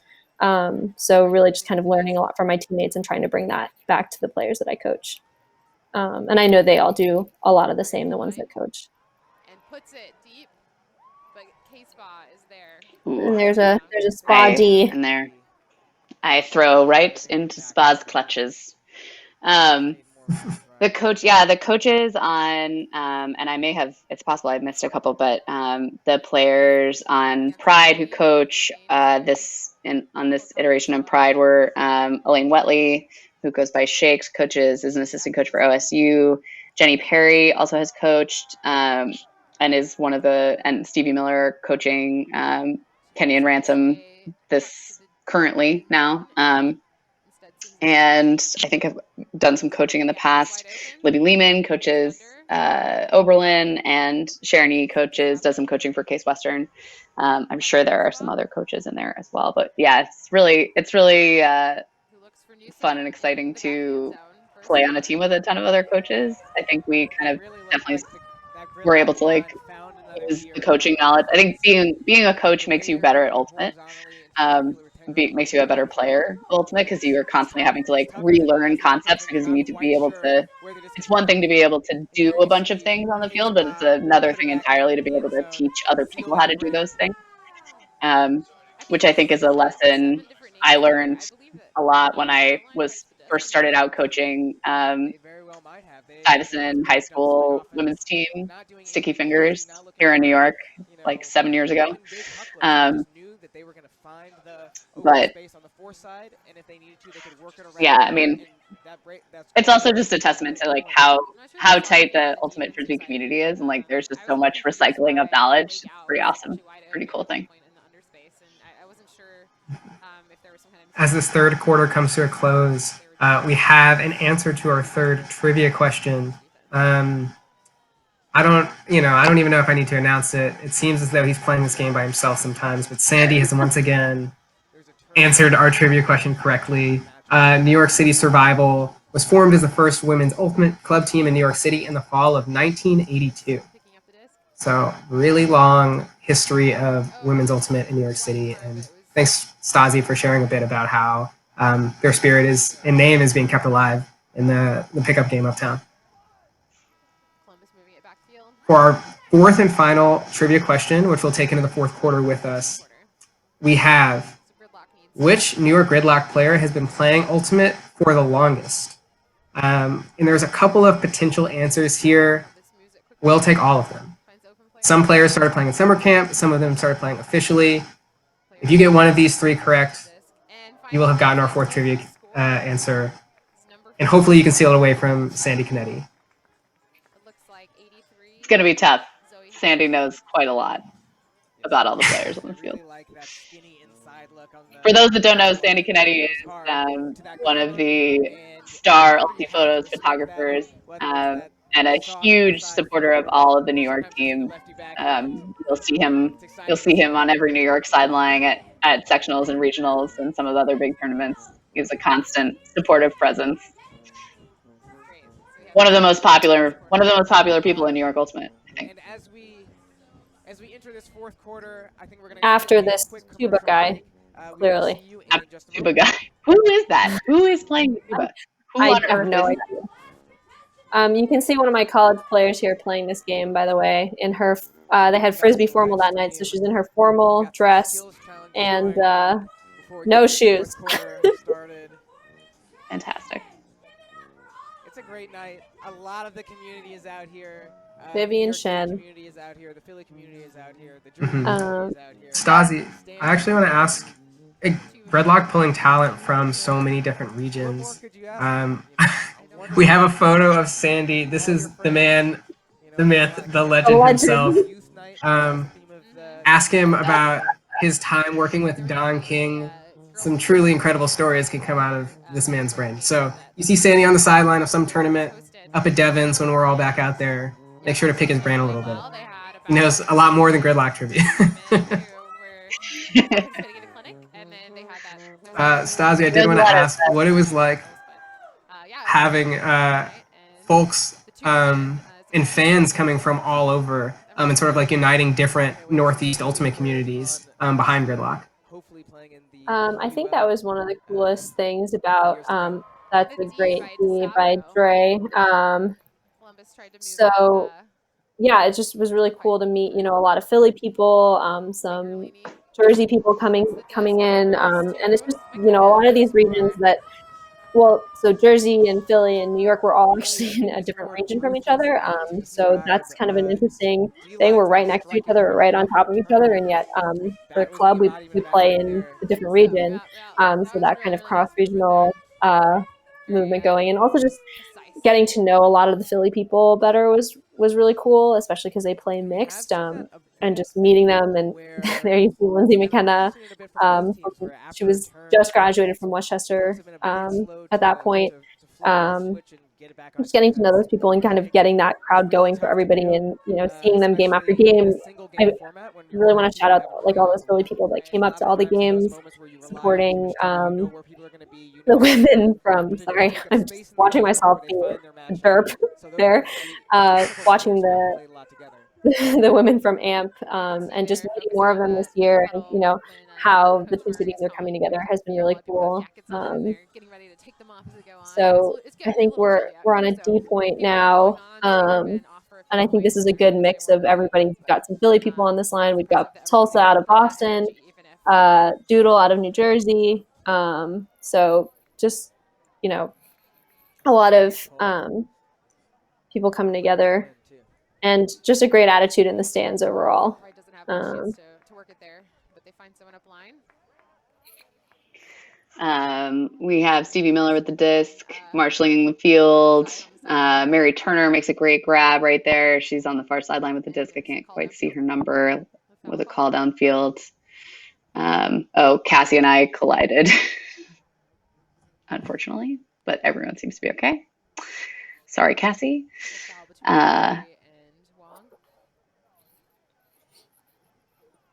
And on the far side of the field, I think number 5 is Elaine Whatley, or is that number 3? Sorry, clearing out of the handler space. Some great mark defense there by Douglas. Prevent some of those backfield throws, but Stevie and I handling together, trying to move the disc a little bit. That was definitely something that was tough for us this game. Getting consistent handler movement was, something that we were struggling with a lot. Tulsa doing a nice job harassing me. I had just met Tulsa. Oh, God. Yep. And a bit of a goalty throw that is, another spa D. I just can't stop throwing it to K-Spa, and I'm throwing weird little goalty throws, which could have been better. Well, it's easy to know when you're throwing goalty throws because the 3 of us played at goalty nationals. Oh, wait, you were not there.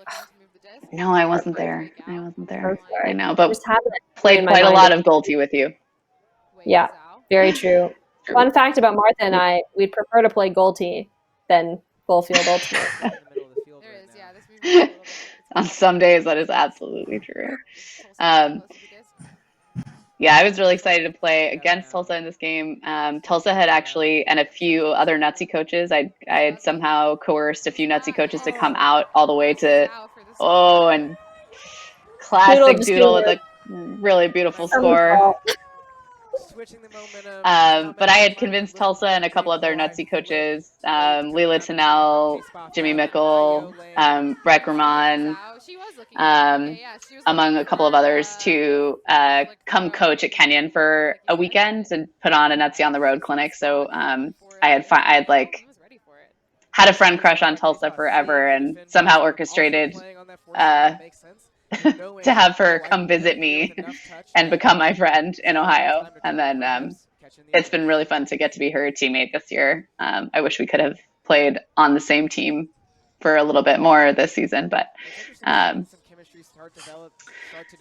she's an awesome teammate and a really awesome coach. Watching Tulsa teach Ultimate is really fun. Knowing how they want to attack the space and throwing throws that will meet them where they want. I want to shout out Spa on that last point. She got the D in the end zone, and then when we worked it all the way back up the field, she made a classic Spa IO throw into the end zone that kind of put Amy on her butt. But it's the kind of throw that Spa can just, her flick is so dangerous because as you see her roller pull here, and then obviously her IO flicks, just bending around people. Everyone's always looking for the IO K-Spot. So. Nice save on that from Cherny. Zoe Hecht with the disc currently, number 93. 83. Oh, that's an amazing 83, thank you. Can't see these numbers. Maddie Fleming to Sophie Knowles, but a stoppage on the play. It seems like you all got into a really good groove at this point in the game in terms of your offense, like kind of settling into it there. And she was watching that. I mean, LD is a great player in terms of field sense. She just completely picked that off and saw it coming. And just sat there. Absolutely. But other than that, it looked like a really good movement. I think at this point in the game, we're feeling a little bit less panicked. We still definitely were giving away some unforced turns, but I wish we could have some of those poach Ds back, but yep, that's okay. If you look at the bottom of your screen, there's Sandy. Oh, he's gone, but he's on the sideline there. The fun matchup between Sophie Knowles and K-Spa happening right now. I like that. I like watching that. Kelly with the disc. And it does look like we have an answer to our last trivia question. looks like Tony Leonardo and Travis McKenzie both correctly guessed Becca Tucker, who started in 2000. The other two players are Brittany Kaplan, who started playing Ultimate in 2000 at Amherst Regional Middle School.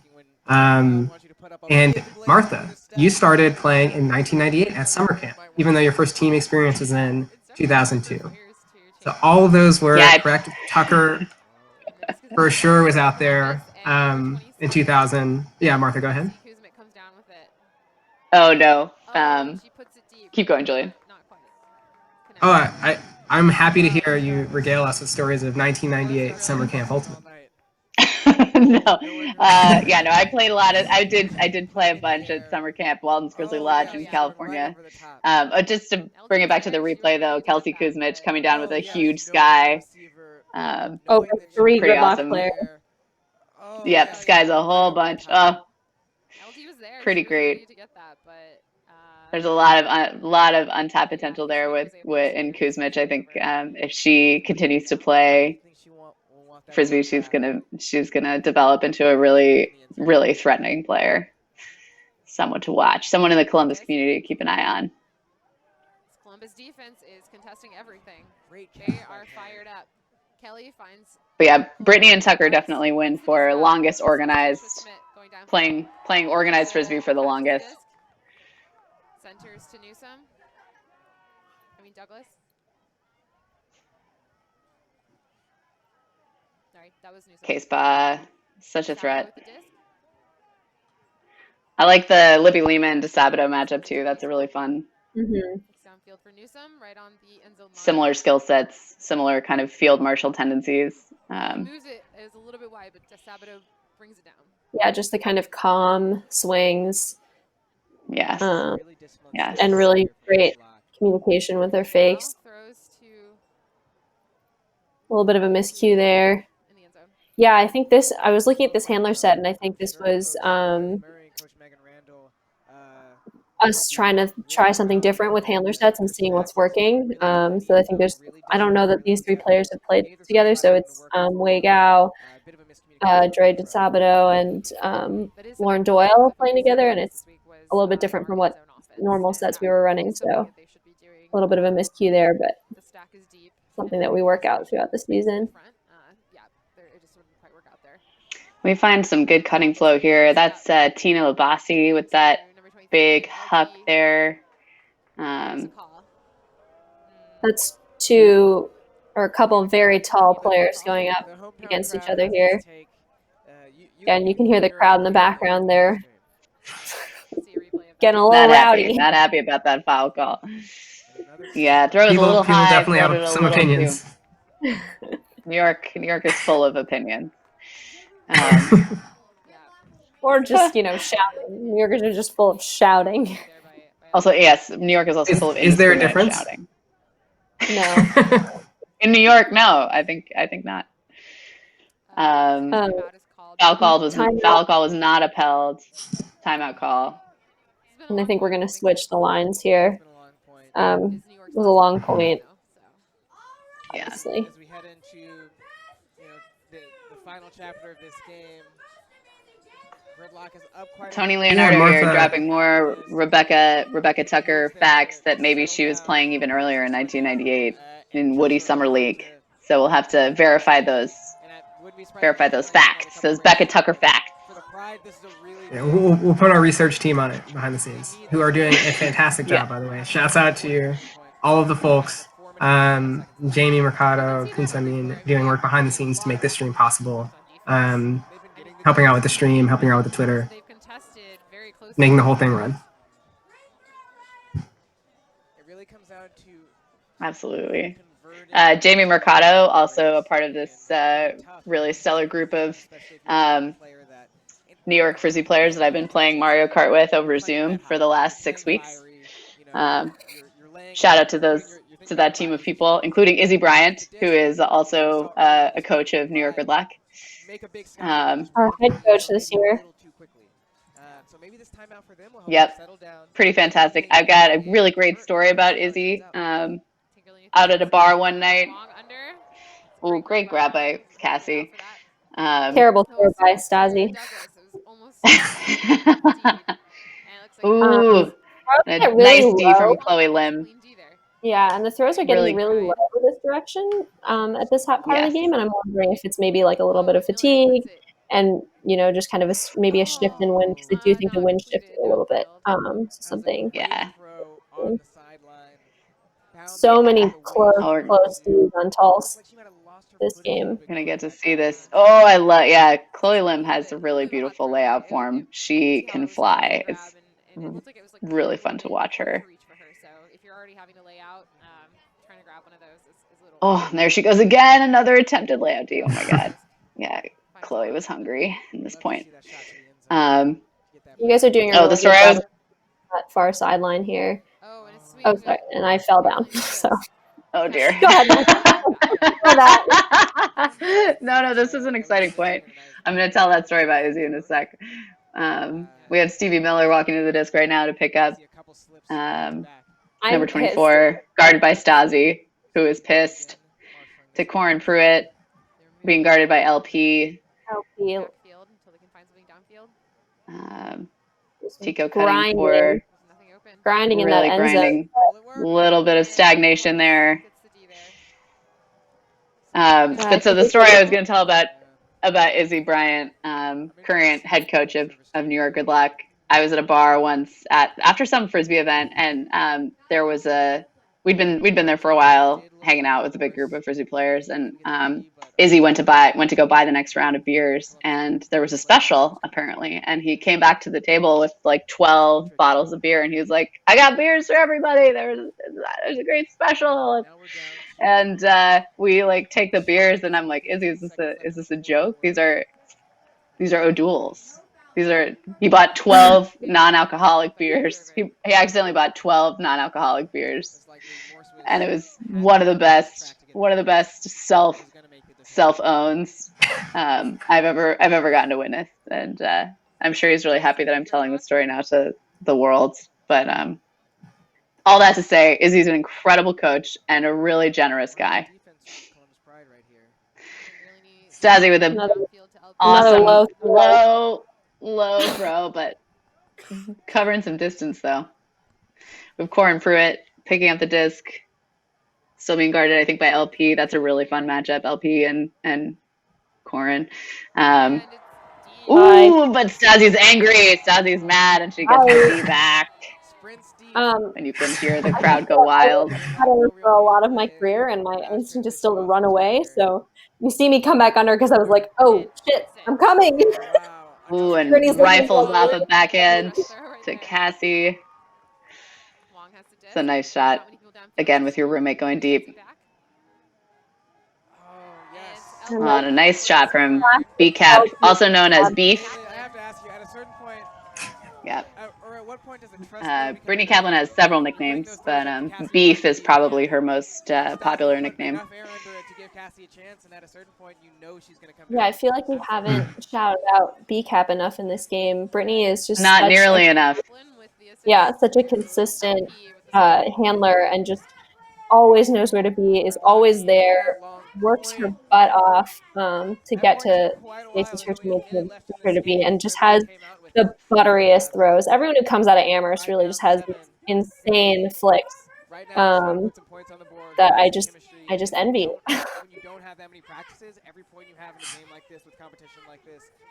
Yeah, Brittany is an incredible anchor in any O-line offense. She is so consistent, and she's just like you want her in the center of the field because she's going to just swing the disc until the other team is tired and dead with frustration. Eileen doing an excellent coach walk, really strong coach walk from Eileen Murray there. It's important to be able to walk backwards as a coach. That's a really important skill. Martha, how many times have you fallen over while trying to walk backwards on the sideline? Over, under 3.5? Ooh, over. I've definitely tripped. Mostly I trip over bags while I'm running forwards. I tend to trip over backpacks while I'm running forwards up and down the sideline. Oh, here I am being guarded by Tucker. Oh, and I throw into a great layout D from Lindsay McKenna. Goddamn. Yeah. That is what I watched you do all college season. Just insane horizontal layout D. There's Elle Woods, Bent Captain, 2020. Becca Tucker, 13. Downfield finds Hare. Well, it looks like we have a question in the chat. How much did each team discuss practice and clock management? Stazi, I don't know if you want to talk about what Gridlock's approach to clock management was as you watch me throw this panicked that throw was insane, deep shot. That throw was absolutely absurd. Oh man. So that's the end of the game. We did practice getting on the line quickly in practices, just kind of the difference of what that feels like versus club. But we didn't really do a lot of work on kind of like the buzzer beater situations until the end of the season. And if you watch our semifinals game, it definitely worked out for us. Just being able to put up, something right at the buzzer and hopefully come down with it. Sarah Johnson, who wasn't playing in this game, but is the light of my life. She is one of the funniest people that I've met through this group of duel, and just an absolute garbage collector. You can put anything at Sarah and somehow she comes down with it, making a funny face while she's doing it, but she just absolutely always there for each other. There's Cassie. Everybody see Cassie being a little bit of a ham for the camera, number 71. But yeah, the time difference is pretty crazy to have to work under those constraints. Yeah, and actually that last point, I knew we had very little time left, but I actually got like the number, I got the count wrong, and we kind of flubbed that moment because there was confusion about how much time we actually had left, and I think I heard our coach Sever yell to me that I needed to just like huck it, and so I did. But I wish that disc had just had like a little bit more outside in on it and come down inside the field. But we didn't really practice. We didn't have very many practices at all, so we didn't have a chance to like run through what that was going to feel like mentally. We got it into our heads pretty quickly, especially getting to the line fast isn't a huge change from anybody that's played any sort of club games with observers, because suddenly you're dealing with a little bit more time. Actually, in the PUL games, and especially in the Revolution game, I remember the disc would go out of bounds and you have a very limited amount of time to bring it back in bounds, and I would just feel gassed. Like the handlers actually have an extra burden of getting the disc back onto the field and in time before the other team can start stalling. And so the disc would go flying out of bounds and I would like be hustling 30 feet outside the field to grab the disc and then bring it back in. And then by the time you're tapping the disc in, you are just totally exhausted all over again from just having had to retrieve the disc with more urgency than you ever have to in any club game. That was one of the biggest challenges I faced, which maybe says something about the level of cardio I was doing, but hopefully, yeah. Anyway, we have a really important question from Brittany Kaplan to all three of us, which is probably worth addressing before we wrap up. But I don't know what order of things you want to do, Julian. Yeah, I think we can address this one question, and then we have a special VC spot that we want to show folks. But I think we can get to BCAP's question first. I guess we'll direct it to both of you before, to get things started. Brittany asks, and to the folks listening, Martha. Yeah. Martha and Stazi, do you have any tattoos? The answer, Brittany, is yes, we do have some tattoos. We actually have the same tattoo that you have, Brittany, and it's of a boat. Where's your eyes? Oops, I'm turning the wrong way. Come on, Julian. You know you included in that Julian, question. Same question, Julian. Oh, yeah. Follow up. I have a similar looking tattoo as well. So I want to I do want to give a shout out to our great friends on Friendboat watching at home. And a special shout out to Polar Bear, the heart and soul of Friendboat. Thanks for tuning in. And so now we do want to, before we close the show out, thanks Stazi, thanks Martha, we do want to show a special VC spot.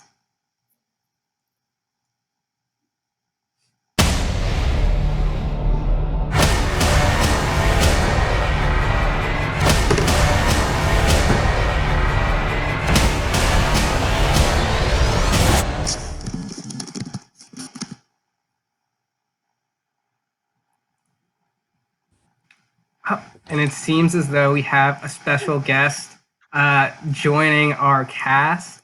Adriana, thanks for joining us today. Thanks for having me. How's everybody doing? Great. Awesome. Excited to be here. Yeah, so thanks for joining the cast. We really appreciate VC especially being the sort of outfit sponsor for the PUL. What has that relationship been like? I have said it before and I'll say it again. It's, I think, the most important thing we've done as a company in our 20 years of ultimate activities. It's just such an honor to be able to outfit professional athletes that share the same values of inclusion as we sort of put at the core of our company. And it's been a blast. It's been a blast to get to know so many of these players and see some great games and be involved in initiatives at the games on the sidelines, but also in groups trying to learn and grow as a community. It's been awesome. Ooh, the website scroll. Looking good. Look at all that swag. Yeah, I do have a question for you, Adriana. How did y'all come up with the idea for the player sponsorship? I know that seems to have been a real hit in terms of fundraising for PUL teams. What was it like coming up with that and implementing it, especially perhaps now this year during COVID-19?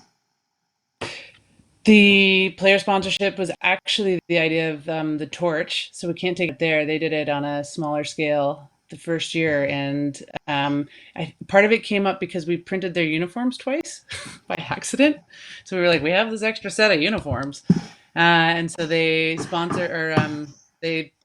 got sponsorship for them, and it went off really well. And then we did it last year, and then they came to us this year, and we're like, let's do it bigger. And we're like, okay, we're gonna plan everything down to the last shift that's going to be needed to count the jerseys as they come in and quality control them, and we're going to be so prepared so early. And then we got mandatory shutdown. So now it's been intense. Our factory's been able to continue operating because it's producing medical equipment, but it has to do so for the majority of time. So we're getting 2 maybe player sponsorship orders of 105 to 140 jerseys each come through. And then somebody's got to QC them, which takes about a day per team. Then somebody's got to pack them in my dining room. And then somebody's got to ship them. And so it takes a lot. It takes about 3 days, we're figuring, per team. But the whole VC crew is still on mandatory shutdown, but one person at a time has come in to work on this to make sure that these sponsor jerseys get out to the people that supported such an awesome initiative. So it's been a trip. The VC might as well be PUL merch land. Like, that's all we do these days, trying to fulfill these obligations. And it's been really rewarding to see fans and sponsors get their gear and see it on social, and you see these photos of people in their home with their sponsor jerseys, and it makes it all worthwhile. It's been a trip this year. Yeah, I know. I got my email notification that mine was on the way, and it's like Christmas morning, seeing that your PUL jersey is being shipped. Can't wait to rock my Ronnie Eater jersey very soon. Oh, nice. Yeah, Ronnie. Adriana, I do know that you have the raffle winner for our Martha Gregory jersey. I don't know if we have a drum roll or how to play this up. But Adriana, if you would be so kind as to reveal our winner.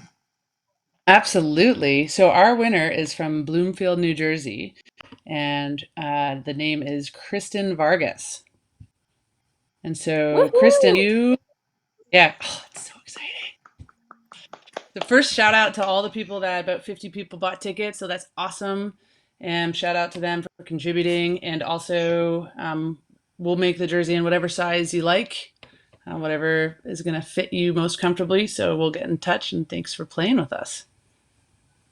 Yeah, wow. Thank you for buying a ticket, Kristinn. And oh my God, that's awesome. I'm super flattered. I've never had a jersey raffled off before. This is both totally bizarre and really lovely. So thanks to everybody who bought tickets. It's like, it means a lot. It really means a lot to me.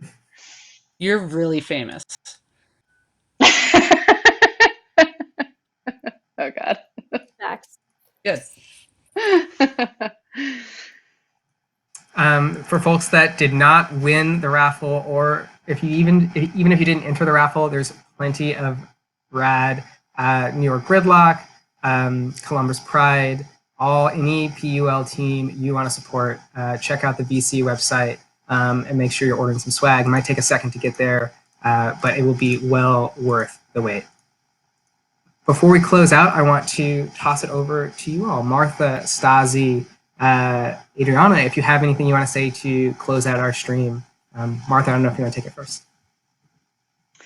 Sure. Thank you so much to everyone who tuned in and watched tonight. I know that we can't all be together on the field, either at PUL games or unfortunately, it looks like for the large majority of the summer, we will not be taking the field as club players either. But it's events like this that are going to keep the Frisbee community strong and feeling together and unified. And I think that's definitely something that makes our community really, really special. Thanks to all of you who tuned in and who support the Pride and who support New York Gridlock. Also, shout out to all the coaches of these teams, Ben Sever and Izzy Bryant, Eileen Murray, Zara Kadu, yeah. Thanks for being a part of our various team communities. Stazi? Martha really covered everything. Thank you all. Love you all. I am a teacher, so it's like less is more sometimes. It's just, this community has done a lot, just supporting us in the PUL season. Adriana, thank you so much for everything you've done to support us as well. It really means a lot to wear a jersey with my last name on it. I mean, as a kid growing up watching soccer, that was like your jersey. So, that was something I always wanted. And so thank you all for the continued love and support and, keeping everybody safe. And miss everybody. Yeah. Adriana, I don't know if you want to say some words to our stream. I think it's first, thanks for having me, and thanks to everybody who supported this and watched, and we'll be back. It's you can have a heartbreaking end to a season, but you can't break a community that supports each other like the PUL community does. And I'm sure like the communities in each of the cities that the 12 teams are in for the poll, and just keep engaging with each other and checking on each other. And thank you to all those players who are out there not at home because they're keeping us safe and healthy on the front line. And we'll be back. This too shall pass in some form or way or another, and we'll be back as a sport. Yeah, absolutely. Thank you all for sharing that. I think that's the perfect way to close out our rewind today. I do want to thank our sponsors one more time before we close out. First, I want to thank Spin, the PUL's live stream presenting sponsor. I also want to thank Discraft, the official disc of the PUL. While they're saddened by the effects of this health crisis has had on our sport, they want to remind all players to remain safe and continue to follow the social distancing guidelines. When the time is right, we can't wait to play catch with you once again. We also want to thank MatchFit Performance. MatchFit Performance is the New York Gridlock sports performance team. Reach out to them at team@matchfitperformance.com and tell them that Gridlock sent you. And last but certainly not least, VC. Thanks, Adriana, for joining us, and thank you, VC, for being the PUL's uniform sponsor. And that about wraps it up for us today. Please join us again on May 30th at 7 p.m. We're going to have another rewind for you. It's going to be New York Gridlock against Austin Torch. Andrea DeSabato from New York Gridlock and Bex Forth from Austin Torch and the captain of the Eurostars will be on the stream. We'll be breaking it down. This is Gridlock's game Uptown, as Stazi mentioned, at Baker Field. It's beautiful background for a game, and can't wait to see you then. Thank you all for joining us for the second New York Gridlock Rewind. Again, my name is Juleon Robinson. I was joined here by Martha Gregory, Stazi Tingerlini, and Adriana from BC, and we are signing off, and we will see you next time. We're going to leave you with BC's short promo to get you hyped to be back on the field with your teammates soon. Take care, everyone. Thanks.